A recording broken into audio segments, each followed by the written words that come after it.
ನಮಸ್ಕಾರ. ಜ್ಯೋತಿಷ ಪಾಠಕ್ಕೆ ಸ್ವಾಗತ. ಕಳೆದ ಬಾರಿ ಕಳತ್ರ ದೋಷಗಳು ಈ ವಿಭಾಗದಲ್ಲಿ ಕುಜದೋಷದ ಬಗ್ಗೆ ನಾವು ನೋಡಿದ್ವಿ. ಕುಜದೋಷ ಅಂತಂದರೆ ಜನ್ಮರಾಶಿಯಿಂದಾಗಲಿ, ಜನ್ಮ ಲಗ್ನದಿಂದಾಗಲಿ, ಶುಕ್ರ ಇರುವಂಥ ಸ್ಥಳದಿಂದಾಗಲಿ ಕುಜ ಎರಡನೇ ಮನೆಗೆ ಅಥವಾ 4 ಅಥವಾ 12 ಅಥವಾ 7 ಅಥವಾ 8 ಈ ಸ್ಥಾನದಲ್ಲಿದ್ದರೆ ಕುಜದೋಷ ಅಂತ ಕರೀತಾರೆ. ಕುಜನ ಪ್ರಭಾವ ಈ ಸ್ಥಳದಲ್ಲಿದ್ದಾಗ ವಿಪರೀತವಾಗಿರುತ್ತೆ ಅಂತ ಹೇಳ್ಬೋದು. ಅದರ ಅನುಭವವೆಲ್ಲ ಕೂಡ ನಾವು ಹಿಂದಿನ ಪಾಠಗಳಲ್ಲಿ ನಾವು ನೋಡಿದ್ದೀವಿ. ಉಳಿದ ದೋಷಗಳ ಬಗ್ಗೆ ನಾವು ಚರ್ಚೆ ಮಾಡೋಣ. ಕಾಲಸರ್ಪದೋಷ. ಕಾಲಸರ್ಪದೋಷ ನಾವು ಅನೇಕ ಬಾರಿ ಕೇಳ್ತಾನೆ ಇರ್ತೀವಿ. ಯಾರು ಜ್ಯೋತಿಷ್ಯರು ಬಂದು, ಯಾಕೆಂದರೆ ಅವರಿಗೆ ಜ್ಯೋತಿಷ್ಯರಿಗೆ ಅಂತ ಮೇಯ್ನಾಗಿ ಯಾವುದೊಂದು ಟಾಪಿಕ್ ಸಿಕ್ಕಿದಾಗ ಅದರ ಬಗ್ಗೆ ಅನರ್ಗಳವಾಗಿ ಹೇಳಲಿಕ್ಕೆ ಅವಕಾಶ. ಕಾಲಸರ್ಪದೋಷ ಅಂತಂಬುದು ಕಾಮನ್ ಆಗಿ ಮೆಜಾರಿಟಿ ಪೀಪಲಲ್ಲಿ ಇರುತ್ತೆ. ಏನು ಈ ಕಾಲಸರ್ಪದೋಷ ಅಂತಂದರೆ, ರಾಹುಕೇತುಗಳ ಅಂತರದಲ್ಲೇ ಎಲ್ಲ ಗ್ರಹಗಳು ಸ್ಥಿತ ಆದರೆ, ಎಲ್ಲ ಗ್ರಹಗಳು ಒನ್ ಸೈಡ್. ರಾಹುಕೇತುಗಳು ಯಾವಾಗೂ ಕೂಡ ಆಪೋಸಿಟ್ ಆಗಿರ್ತಾರೆ. ರಾಹುಕೇತು ಒಬ್ರಿಗೊಬ್ಬರು ಆಪೋಸಿಟ್ ಆಗಿರ್ತಾರೆ. ಈ ರಾಹುಕೇತುಗಳಿಗೆ ಎಲ್ಲ ಗ್ರಹಗಳು ಓನ್ಲಿ ಒನ್ ಸೈಡ್ ಬರಬೇಕು, ಇನ್ನೊಂದು ಸೈಡ್ ಎಲ್ಲ ಎಂಟಿ ಆಗಿರಬೇಕು. ಇದನ್ನು ಕಾಲಸರ್ಪದೋಷ ಅಂತ ಕರೀತಾರೆ. ಏನಾಗುತ್ತೆ, ಕಾಲಸರ್ಪದೋಷ ಇದೆ, ಓಕೆ, ನಾನು ಅದನ್ನು ಫೀಲ್ ಆಗೋದು ಹೇಗೆ? ಯಾಕೆಂದರೆ ಯಾವುದೇ ಆಗಲಿ, ಜ್ಯೋತಿಷ್ಯರಾಗಲಿ ಯಾವುದೇ ಆಗಲಿ ದೋಷ ಹೇಳಿದಾಗ ಅದನ್ನು ನಾವು ಫೀಲ್ ಆಗ್ತಾ ಇದ್ದೀವ, ಅದು ನಮಗೆ ಆಗ್ತಾ ಇದೆಯಾ ಇಲ್ವಂತ ಒಂದು ಕ್ರಾಸ್ ಚೆಕ್ ಮಾಡ್ಕೊಳ್ಬೇಕು. ಇಲ್ಲಾಂದರೆ ಏನಾಗುತ್ತೆ ಅಂದರೆ, ಎಷ್ಟೋ ದೋಷಗಳಿರುತ್ತೆ, ಅದು ನಮಗೆ ಅನುಭವಕ್ಕೆ ಬರಲ್ಲ. ನಮ್ಮ ಶರೀರದಲ್ಲಿ ಕೂಡ ಎಷ್ಟೋ ರೋಗ ಇರ್ತದೆ, ಆದರೆ ನಮಗದು ಹೊರಗೆ ಬರಲ್ಲ. ಅದು ಆ ಕೆಲವೊಂದು ಸಂದರ್ಭದಲ್ಲಿ ಹೊರಗೆ ಬರುತ್ತೆ. ಅವಾಗ ನಾವು ಡಾಕ್ಟರ್ ಹತ್ರ ಹೋಗ್ತೀವಿ, ಚೆಕ್ ಮಾಡ್ಕೊತೀವಿ, ಅದಕ್ಕೆ ಬೇಕಾದಂಥ ಟ್ರೀಟ್ಮೆಂಟನ್ನು ತಗೊಂಡು ಬರ್ತೀವಿ. ಆದರೆ ನೀವು ಆರಾಮಾಗಿದ್ದಕೊಂಡು ನೀವು ಹೋಗಿ ಸ್ಕ್ಯಾನಿಂಗ್ ಮಾಡಿಸಿ, ನಿಮ್ಮಲ್ಲಿ ಎಷ್ಟೋ ರೋಗಗಳಿದೆ ಅಂತ ಹೊರಗೆ ಬರುತ್ತೆ. ಗಾಬರಿ ಆಗೋದು ಆಗ್ತದೆ. ಇಲ್ಲಿ ಕೂಡ ಜ್ಯೋತಿಷ್ಯ ಜಾತಕದಲ್ಲಿ ಎಷ್ಟೋ ದೋಷಗಳಿರ್ತದೆ, ಆದರೆ ಅದು ಅನುಭವಕ್ಕೆ ಬಂದಾಗ ಮಾತ್ರವೇ ನಾವು ರಿಯಾಕ್ಟ್ ಆಗಬೇಕು. ಇಲ್ಲಾಂದ್ರೆ ಏನಾಗ್ತದೆ, ಅನುಭವ ಬರೋದಕ್ಕೆ ಮುಂಚೆನೇ ರಿಯಾಕ್ಟ್ ಆದರೆ ಏನಾಗ್ತದೆ, ತಲೆ ಕೆಡಿಸಿಕೊಳ್ಬೇಕಾಗತ್ತೆ, ಪ್ರಶಾಂತ ಜೀವನವನ್ನು ಕಳೆದುಕೊಳ್ಬೇಕಾಗ್ತದೆ. ಅದಕ್ಕೆ ನಾನು ಅನೇಕ ಬಾರಿ ಹೇಳೋದು, ಜ್ಯೋತಿಷ್ಯರಕ್ಕೆ ಸುಮ್ಮನೆ ಹೋಗಬೇಡಿ. ಇನ್ ಕೇಸ್ ನಿಮಗೆ ತುಂಬ ಸಂಶಯ ಇದೆ, ನಿಮ್ಮ ತಲೆಯನ್ನು ಕಾಡ್ತಾ ಇದೆ, ನಿಮಗೆ ಅದಕ್ಕೆ ಯಾವುದೋ ಒಂದು ಸೊಲ್ಯೂಷನ್, ಉತ್ತರ ಬೇಕು ಅಂತ ಸಂದರ್ಭದಲ್ಲಿ ಮಾತ್ರವೇ ಜ್ಯೋತಿಷ್ಯಕ್ಕೆ ಹೋಗಿ. ಈಗ ನಮಗೆ ಇವತ್ತು ನಡೀತಾ ಇರುವಂಥ COVID-19 ಸಂಬಂಧಪಟ್ಟ ಸರ್ಕಾರ ಕೂಡ ಅದೇ ಹೇಳ್ತಾ ಇದೆ, ನೀವು ಚಿಂತೆ ಮಾಡಬೇಡಿ, ಜ್ವರ ಬಂದಿದೆ, ನೆಗಡಿ ಬಂದಿದೆ, ಕೆಮ್ಮಿದೆ, ಚಿಂತೆ ಮಾಡಬೇಡಿ. ಉಸಿರಾಟದ ತೊಂದರೆ ಆದರೆ ಮಾತ್ರವೇ ನೀವು ಹಾಸ್ಪಿಟಲ್ಗೆ ಬನ್ನಿ. ಯಾಕೆಂದರೆ ಎಲ್ಲರೂ ಒಂದೇ ಸಲ ಬಂದರೆ ಏನು ಟ್ರೀಟ್ಮೆಂಟ್ ಹೆಂಗೆ ಕೊಡಬೇಕು? ಒಂದು ಅಲಾರ್ಮಿಂಗ್ ಸಿಗ್ನಲ್ ಇರುತ್ತೆ, ಆ ಟೈಮಲ್ಲಿ ಬರಬೇಕು ಅಂತ ಹೇಳ್ತಾರೆ. ಇಲ್ಲಿ ಜ್ಯೋತಿಷ್ಯ ಅಂತಂದರೆ ಮಾನಸಿಕ ವೈದ್ಯ. ಯಾವಾಗ ಒಬ್ಬ ಜ್ಯೋತಿಷ್ಯರನ್ನು ಕನ್ಸಲ್ಟ್ ಆಗಬೇಕು ಅಂತಂದಾಗ, ನಮಗೆ ಯಾವುದೋ ಒಂದು ಸಮಸ್ಯೆ ಕಾಡ್ತಾ ಇದ್ರೆ ಆ ಸಮಸ್ಯೆ ಪರಿಹಾರಕ್ಕೋಸ್ಕರ ಜ್ಯೋತಿಷ್ಯಕ್ಕೆ ಹೋಗಬೇಕು. ಸುಮ್ಮನೆ ನಮ್ಮ ಸಮಸ್ಯೆಯನ್ನು ಐಡೆಂಟಿಫೈ ಮಾಡಿ ಅಪ್ರೂವ್ ಮಾಡೋದಕ್ಕೆಲ್ಲ ಜ್ಯೋತಿಷ್ಯ ಇರುತ್ತೆ. ಜ್ಯೋತಿಷ್ಯ ಹೌದಪ್ಪ, ನಿನಗೆ ತುಂಬ ಸಮಸ್ಯೆ ಇದೆ, ನಿನಗೆ 7 ವರ್ಷ ನಡೀತಾ ಇದೆ, ಕಾಲಸರ್ಪದೋಷ ಇದೆ, ಕುಜದೋಷ ಇದೆ, ಇದು ಹಿಂಗೆ ಆಗುತ್ತೆ ಅಂತಂದರೆ ಅದನ್ನು ಅವನು ಯಾಕೆ ಹೇಳಬೇಕು? ನಮಗೆ ಆಲ್ರೆಡಿ ಎಕ್ಸ್ಪೀರಿಯನ್ಸ್ ಆಗ್ತಾ ಇದ್ದೀವಲ್ಲ, ಅವ್ರು ಹೇಳೋದ್ರಿಂದ ನಮಗೇನು ಬರೋದೇ ಇಲ್ಲ. ಜ್ಯೋತಿಷ್ಯನಾದವರು ಸೊಲ್ಯೂಷನ್ ಕೊಡಬೇಕು. ಮಾರ್ಗ ಏನು, ಇದರಿಂದ ಹೊರಗೆ ಬರಲಿಕ್ಕೆ ಏನಾದರೂ ಮಾರ್ಗ ಇದೆಯಾ, ಅದನ್ನ ಮೇಲೆ ಕಾನ್ಸಂಟ್ರೇಟ್ ಮಾಡಬೇಕು. ಯಾರು ಜ್ಯೋತಿಷ್ಯನಾಗಲಿ, ಜ್ಯೋತಿಷ್ಯನನ್ನು ಕೇಳೋನಾಗಲಿ. ಇಲ್ಲಿ ಏನಾಗ್ತದೆ ಅಂದರೆ, ಪ್ರಾಬ್ಲಮನ್ನೇ ಹಿಡ್ಕೊಂಡು ಹಿಂದೆ ಮುಂದೆ ನೋಡ್ಕೊಳ್ತಾ ಇರ್ತಾರೆ. ಸರ್ಪದೋಷ ಬಂತು, ಕಾಲಸರ್ಪದೋಷ ಬಂತು, ಯಾಕೆ ಬಂತು, ನನಗೆ ಯಾಕೆ ಬಂತು, ಅದನ್ನೇ ನಿಮಗೆ ವರ್ಣಿಸ್ತಾ ಇದ್ರೆ ಏನಾಗುತ್ತೆ ಅಂದರೆ, ನಿಮ್ಮಲ್ಲಿ ಭಯ ಜಾಸ್ತಿ ಆಗ್ತದೆ. ಇಲ್ಲಿ ದೋಷಗಳ ವರ್ಣನೆ ಬೇಕಾಗಿಲ್ಲ. ಈ ದೋಷಗಳ ವರ್ಣನೆ ಯಾಕೆ ಬೇಕಾಗಿಲ್ಲ ಅಂದರೆ, ಆಲ್ರೆಡಿ ಅವನು ಎಕ್ಸ್ಪೀರಿಯನ್ಸ್ ಆಗ್ತಾ ಇರ್ತಾನೆ. ಎಕ್ಸ್ಪೀರಿಯನ್ಸ್ ಆಗಲಿಲ್ಲ ಅಂದರೆ ಹೇಳೋ ಅವಶ್ಯಕತೆನೇ ಇಲ್ಲ.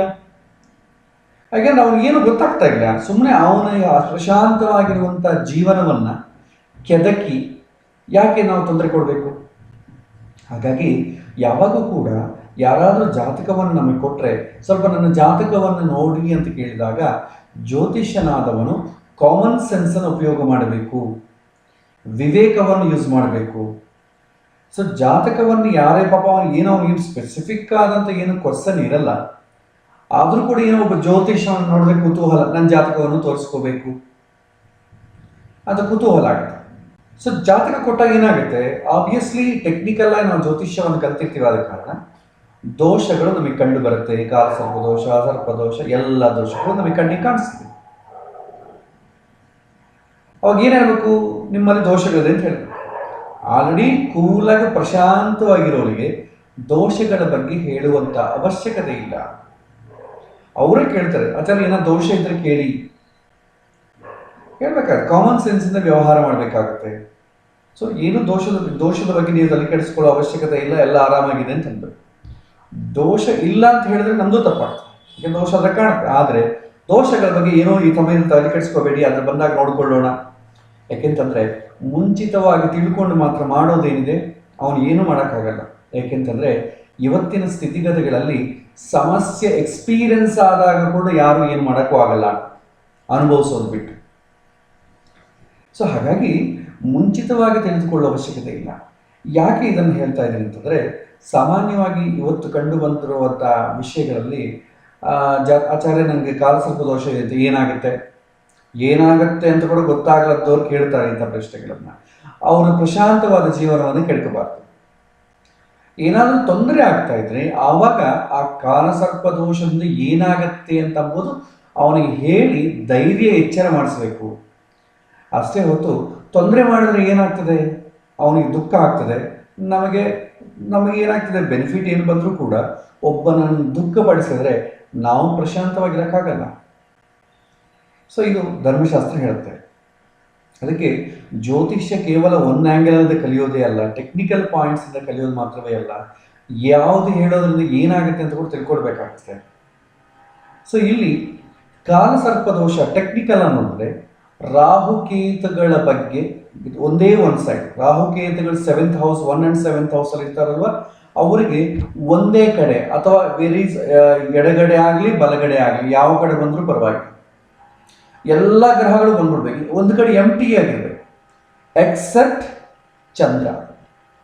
ಚಂದ್ರ ಬೇಕಾದ್ರೆ ಚಂದ್ರ ಒಂದು ಮಾತ್ರ ಈ ಕಡೆ ಇದೆ, ಮಿತ ಉಳಿದೆಲ್ಲ ಗ್ರಹಗಳು ಆ ಕಡೆ ಇದೆ ಅಂದ್ರೂ ಕೂಡ ಕಾಲಸರ್ಪ ದೋಷದ ಕೆಳಗೆ ಬರ್ತವೆ. ಸೊ ಕಾಲಸರ್ಪ ದೋಷವನ್ನು ಐಡೆಂಟಿಫೈ ಮಾಡಬೇಕಾದ ಜಾತಕದಲ್ಲಿ ಹೀಗೆ, ರಾಹುಕೇತುಗಳ ಮಧ್ಯನೇ ಎಲ್ಲ ಗ್ರಹಗಳು ಬಂದುಬಿಟ್ರೆ ಅದನ್ನ ಕಾಲಸರ್ಪದೋಷ ಅಂತಾರೆ. ಸೊ ಕಾಲಸರ್ಪದೋಷ ಅಂತ ಅಂದ ತಕ್ಷಣ ಇಮಿಡಿಯೇಟ್ಲಿ ಏನು ಮಾಡ್ತಾರೆ ಜ್ಯೋತಿಷ್ಯರು, ರೆಮಿಡಿ ಹೇಳಕ್ ಹೋಗ್ತಾರೆ. ಸೊ ಕಾಲಸರ್ಪದೋಷ ಇದೆ, ನೀವೊಂದು ಸರ್ಪಶಾಂತಿ ಮಾಡಿಸ್ಕೊಳ್ಳಿ. ಅಲ್ಲ, ಅದು ಏನಾಗ್ತದೆ, ಕಾಲಸರ್ಪದೋಷದಿಂದ ಏನಾಗಬಹುದು, ಸೊ ನಾನು ಅದನ್ನು ಓವರ್ಕಮ್ ಮಾಡ್ಲಿಕ್ಕಾಗುತ್ತಾ, ಇನ್ ಕೇಸ್ ನಾನು ಓವರ್ಕಮ್ ಮಾಡ್ಲಿಕ್ಕಾಗಿದ್ರೆ ಆವಾಗ ನಾನು ಏನು ಮಾಡಬೇಕು, ಭಗವಂತರನ್ನು ಶರಣಾಗಬೇಕು. ಅಂದರೆ ಮೊದಲು ಪುರುಷ ಪ್ರಯತ್ನ ಬೇಕು. ಪುರುಷ ಪ್ರಯತ್ನ ಇಲ್ಲದೆ ಭಗವಂತನನ್ನು ಭಜಿಸೋದು ವ್ಯರ್ಥ, ವೃಥಾ ಪ್ರಯಾಸ. ಯಾಕೆಂದರೆ ನಮಗೆ ಯಾವುದೇ ಒಂದು ಸುಖ ಬರಬೇಕಾದ್ರೂ ಕಷ್ಟ ಹೋಗಬೇಕಾದ್ರೂ ಎರಡಿರಬೇಕು, ಒಂದು ಪುರುಷ ಪ್ರಯತ್ನ, ಎರಡನೇದು ದೈವಾನುಗ್ರಹ. ಇದು ಎರಡು ಇದ್ರೇ ಸಾಧ್ಯ ಆಗ್ತದೆ. ಇಲ್ಲ ನಾನು ಪ್ರಯತ್ನ ಮಾಡ್ತಾ ಇದ್ದೀನಿ, ದೈವಾನುಗ್ರಹ ಇಲ್ಲ, ಆಗೋದಿಲ್ಲ. ನಾನು ಏನು ಪ್ರಯತ್ನ ಮಾಡಲ್ಲ, ನನ್ನ ಜಾತಕದಲ್ಲಿ ಗುರುಬಲ ಎಲ್ಲ ಬಂದ್ಬಿಟ್ಟಿದ್ರೆ ದೈವಾನುಗ್ರಹ ಬೇಕಾದಷ್ಟಿದೆ, ಆದರೂ ನಾನು ಪ್ರಯತ್ನ ಮಾಡಲ್ಲ, ಆಗಲೂ ಅದು ಅನುಕೂಲ ಆಗಲ್ಲ. ನನಗೆ ಗುರುಬಲ ಬಂದ್ಬಿಟ್ಟಿದೆ, ಮದುವೆ ಆಗತ್ತೆ ಅಂತ ಜ್ಯೋತಿಷ್ಯರು ಹೇಳಿದ್ದಾರೆ, ನೋಡೋಣ ಅದು ಆಗುತ್ತೋ ಇಲ್ವೋ, ನಾನು ಮಾಡ್ಕೊಳ್ಳೋದಿಲ್ಲ, ನಿಮಗೆ ಗಟ್ಟಿಯಾಗಿ ಕೂತ್ಕೊಳ್ತೀನಿ ಅಂತಂದರೆ ಅವನಿಗೆ ಮದುವೆ ಆಗಲ್ಲ. ಮತ್ತು ಗುರುಬಲ ಬಂದಿದೆ ಅಂತ ಹೇಳಿದ್ದಾರೆ, ಮದುವೆ ಆಗುತ್ತೆ ಅಂತ ಹೇಳಿದಾರಲ್ವ, ನಾನು ಮಾಡ್ಕೊಳ್ಳೋದಿಲ್ಲ. ಹಿಂದೆ ಒಂದು ಜೋಕ್ ಇದೆ, ಜ್ಯೋತಿಷ್ಯ ಹತ್ರ ಹೋಗಿ ಒಂದು ಪ್ರಶ್ನೆ ಕೇಳ್ತಾನೆ, ನಾನು ನಿನ್ನ ಹತ್ರ ಜ್ಯೋತಿಷ್ಯವನ್ನು ಹೇಳಿಸ್ಕೊಂತೀನ ಇಲ್ಲ ಹೇಳು ಅಂತ ಹೇಳ್ತಾನೆ. ಹೇಳಿಸ್ಕೊಂತೀನಿ ಅಂತಂದ್ರೆ ಅವ್ನು ಹೇಳಿಸ್ಕೊಳ್ಳೋದಿಲ್ಲ ಅಂತಾನೆ, ಹೇಳಿಸ್ಕೊಳ್ಳೋದಿಲ್ಲ ಅಂದ್ರೆ ನಾನು ಹೇಳಿಸ್ಕೊಳ್ತೀನಿ ಅಂತಂತಾನೆ. ಸೊ ಇದನ್ನು ಅಕ್ಯುರೇಟಾಗಿ ನಮ್ಮ ವಿದ್ಯೆಯನ್ನು ಟೆಸ್ಟ್ ಮಾಡಿಸ್ಕೊಳ್ಳೋ ಅವಶ್ಯಕತೆ ಇಲ್ಲ. ಇಲ್ಲಿ ಕಾಲಸರ್ಪದೋಷದಿಂದ ಏನಾಗಬಹುದು, ಈಗ ಹುಟ್ಟಿದ ತಕ್ಷಣ ಸಣ್ಣ ಮಕ್ಕಳಿಗೆಲ್ಲ ಕಾಲಸರ್ಪದೋಷ ಇರ್ತದೆ, ಹುಟ್ಟಿದಾಗಲೇ ಜ್ಯೋತಿಷ್ಯ ಹೆದರಿಸ್ಬಿಡ್ತಾರೆ, ನಿಮ್ಮ ಮಗು ಜಾತಕದಲ್ಲಿ ಕಾಲಸರ್ಪದೋಷ ಇದೆ, ಸ್ವಲ್ಪ ಶಾಂತಿ ಮಾಡಿಸ್ಬಿಡಿ. ಈಗ ಯಾಕೆ ಮಾಡಿಸ್ಬೇಕು? ಒಂದು ವರ್ಷದ ನಂತರ ನಿಮಗೆ ಶುಗರ್ ಬರುತ್ತೆ, ಈಗಲೇ ಡಯಾಬಿಟಿಸ್ ಟ್ಯಾಬ್ಲೆಟ್ ಹಾಕೊಂಡ್ರೆ ಏನಂತ ಅರ್ಥ? ಡಯಾಬಿಟಿಸ್ ಬಂದಾಗ ಟ್ಯಾಬ್ಲೆಟ್ ಹಾಕೋತಾರೆ, ಮುಂದೆ ಯಾವಾಗೋ ಜ್ವರ ಬರುತ್ತೆ ಅಂತ ಇವಾಗ ಟ್ಯಾಬ್ಲೆಟ್ ಹಾಕೊಳ್ತೀವ? ಹಾಕೊಳ್ಳೋದಿಲ್ಲ. ಇದು ಕೂಡ ಇಲ್ಲೇ ಇದೆ ಅನ್ನೋದು ವರ್ತಿಸುತ್ತೆ. ಹಾಗಾಗಿ ಕಾಲಸರ್ಪ ದೋಷ ಇದೆ ಅಂದರೆ ಹೆದರೋ ಕೆಲಸ ಇಲ್ಲ. ಯಾವುದೇ ದೋಷ ಆಗಲಿ ಮೊದಲು ಹೆದರೋ ಕೆಲಸ ಇಲ್ಲ. ಅದು ಎಕ್ಸ್ಪೀರಿಯನ್ಸ್ ಆದಾಗ ಏನಾಗತ್ತೆ ಅಂತ ತಿಳ್ಕೊಂಡು ಅದನ್ನು ಫೇಸ್ ಮಾಡಲಿಕ್ಕೆ ಮೊದಲು ನಾವು ರೆಡಿಯಾಗಿ ಆಮೇಲೆ ಭಗವಂತನನ್ನು ಹಿಡ್ಕೋಬೇಕು. ನಾನು ಫೇಸ್ ಮಾಡೋಕ್ಕೆ ರೆಡಿ ಇಲ್ಲ, ನನಗೆ ಬೇಡ ಬೇಡ ಅಂತೇಳಿ ಪಕ್ಕಕ್ಕಿಟ್ಟು ದೊಡ್ಡ ಹೋಮವನ್ನು ಮಾಡಿಸಿದ್ರೆ ಏನಾಗ್ತದೆ? ಪುರೋಹಿತರಿಗೆ ಒಂದು ಅನುಕೂಲ, ಒಂದು ಉಪಾಧಿ ಆಗ್ತದೆ. ಪಾಪ ಈ ನಿಮ್ಮ ಹೋಮ ದ್ರವ್ಯಗಳನ್ನು ನಂಬಿಕೊಂಡು ಎಷ್ಟೋ ಜನ ಅಂಗಡಿಗಳು ಇಟ್ಕೊಂಡಿರ್ತಾರೆ, ಅವ್ರಿಗೊಂದು ಅನುಕೂಲ ಆಗ್ತದೆ, ಅಡಿಗೆಯವ್ರಿಗೊಂದು ಅನುಕೂಲ ಆಗ್ತದೆ. ಬಂದು ನಿಮ್ಮ ಮನೆಗೆ ಬಂದು ಊಟ ಮಾಡೋರು ಒಂದೊತ್ತು ಊಟ ಮನೆಗೆ ಉಳಿತದೆ ಅಷ್ಟೆ. ಆದರೆ ಧೈರ್ಯ ಇರುತ್ತೆ, ನಾನು ಮಾಡಿಬಿಟ್ಟಿದ್ದೀನಿ, ನನಗೇನೋ ಆಗೋಗುತ್ತೆ ಧೈರ್ಯ ಇರ್ಬೋದು ಅಷ್ಟೆ. ಅದು ಎಷ್ಟುವರೆಗೂ ಇರ್ತದೆ? ನೀವು ಅಂದುಕೊಂಡ ಕೆಲಸ ಆಗೋದಿಲ್ಲ ಅಂತ ನೀವು ದೃಢವಾಗಿ ಅಂದುಕೊಳ್ಳೋವರೆಗೂ ಅದು ಇರ್ತದೆ, ಹೆಚ್ಚು ದಿನ ಇರಲ್ಲ. So that is not correct solution. ಏಕೆಂದರೆ ಕ್ವಿಕ್ ಫಿಕ್ಸ್ ಅನ್ನೋದು ಲಾಸ್ಟ್ ಆಪ್ಷನ್. ಇವನ ಕೈಯಲ್ಲಿ ಏನೂ ಮಾಡೋಕ್ಕಾಗಲ್ಲ ಅಂತಂದಾಗ ಲಾಸ್ಟ್ ಆಪ್ಷನ್ ಆಗಿ ನಾವು ಕ್ವಿಕ್ ಫಿಕ್ಸ್ ಅಂತ ಕೊಡ್ತೀವಿ. ಆದರೆ ಮೊದಲ ಬಾರಿಗೆ ಕೊಡೋ ಅವಶ್ಯಕತೆ ಇಲ್ಲ. ಸಣ್ಣ ಮಗುವಿಗೆ ಕಾಲಸರ್ಪ ದೋಷ ಇದೆ ಅಂತೇಳಿ ಅವನಿಗೇನು ಕ್ವಿಕ್ ಫಿಕ್ಸ್ ಕೊಡೋ ಅವಶ್ಯಕತೆ ಇಲ್ಲ. ಸೊ ಕಾಲಸರ್ಪ ದೋಷದ ಬಗ್ಗೆ ನೋಡಿದ್ರೆ ಏನಾಗುತ್ತೆ? ಕಾಲಸರ್ಪ ದೋಷದಿಂದ ಏನು ಎಕ್ಸ್ಪೀರಿಯನ್ಸ್ ಆಗ್ಬೋದು ಒಬ್ಬ ಮನುಷ್ಯ ಈ ದೋಷ ಇದ್ದ? ಈ ದೋಷದಿಂದ ಏನಾಗ್ತದೆ ಅಂತಂದರೆ, ಆಗುವಂಥ ಕೆಲಸ ನಿಧಾನವಾಗಿ ಆಗೋದಾಗಲಿ ಪೋಸ್ಟ್ಪೋನ್ ಆಗೋದಾಗಲಿ ಆಗ್ತದೆ. ಇಷ್ಟೇ. ಆಲಸ್ಯವಾಗ್ತದೆ. ನಿಮ್ಗೆ ಆಗುವಂಥ ಕೆಲಸಗಳು ಆಲಸ್ಯವಾಗ್ತದೆ. ಯಾವುದೂ ಕೂಡ ಟೈಮ್ ಪ್ರಕಾರ ನಡೆಯಲ್ಲ. ಇದು ಎಲ್ಲಿ ಹೊಡೆತ ಬೀಳುತ್ತೆ? ಎಲ್ಲ ಕೆಲಸಗಳಲ್ಲಿ ಹಿಂಗೆ ಆಗ್ತದೆ. ಆದರೆ ಎಲ್ಲಿ ನೀವು ಇದನ್ನು ಎಕ್ಸ್ಪೀರಿಯನ್ಸ್ ಜಾಸ್ತಿ ಮಾಡ್ತೀರಿ ಅಂತಂದರೆ 3 ಜಾಗಗಳಲ್ಲಿ ಮಾಡ್ತೀವಿ. ಒಂದು ಉದ್ಯೋಗ ಅಥವಾ ಅವಕಾಶ, ಹಣ ಸಂಪಾದನೆ. ಇಲ್ಲಿ ಏನಾದರೂ ಸ್ವಲ್ಪ ಆಲಸ್ಯ ಆದರೆ ಏನಾಗ್ತದೆ? ಹೆಚ್ಚಿನ ನೋವು ಆಗ್ತದೆ. ಸ್ವಲ್ಪ ನಮಗೆ ಸರ್ಕಾರಿ ಬಸ್ ಲೇಟಾಗಿ ಬಂತು, ತಲೆ ಕೆಡಿಸ್ಕೊಳ್ಳೋದಿಲ್ಲ. ಟ್ರೈನ್ ಲೇಟಾಗಿ ಬಂತು, ತಲೆ ಕೆಡಿಸ್ಕೊಳ್ಳೋದಿಲ್ಲ.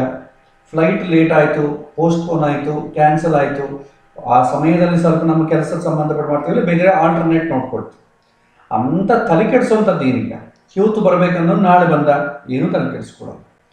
ಆದರೆ ಉದ್ಯೋಗ ವಿಚಾರ ಬಂದಾಗ ಬರಬೇಕಾದ ಉದ್ಯೋಗ ಪೋಸ್ಟ್ಪೋನ್ ಆಯಿತು, ಕ್ಯಾನ್ಸಲ್ ಆಯಿತು, ನನಗೆ ಬರಲಿಲ್ಲ, ಸ್ವಲ್ಪ ಲೇಟ್ ಆಯಿತು ಅಂದಾಗ ನಮಗೇನಾಗುತ್ತೆ? ಹೆಚ್ಚಿನ ನೋವಾಗ್ತದೆ.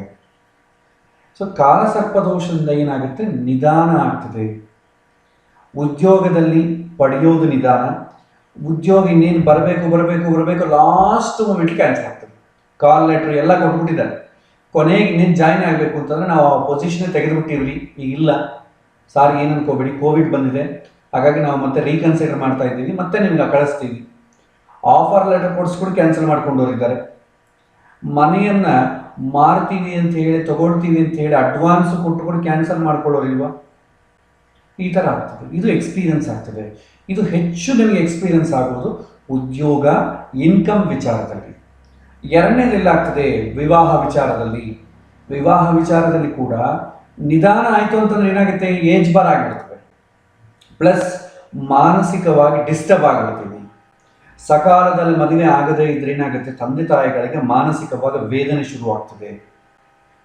ಇದು ಟಾಲರೇಟ್ ಮಾಡೋಕ್ಕಾಗಲ್ಲ.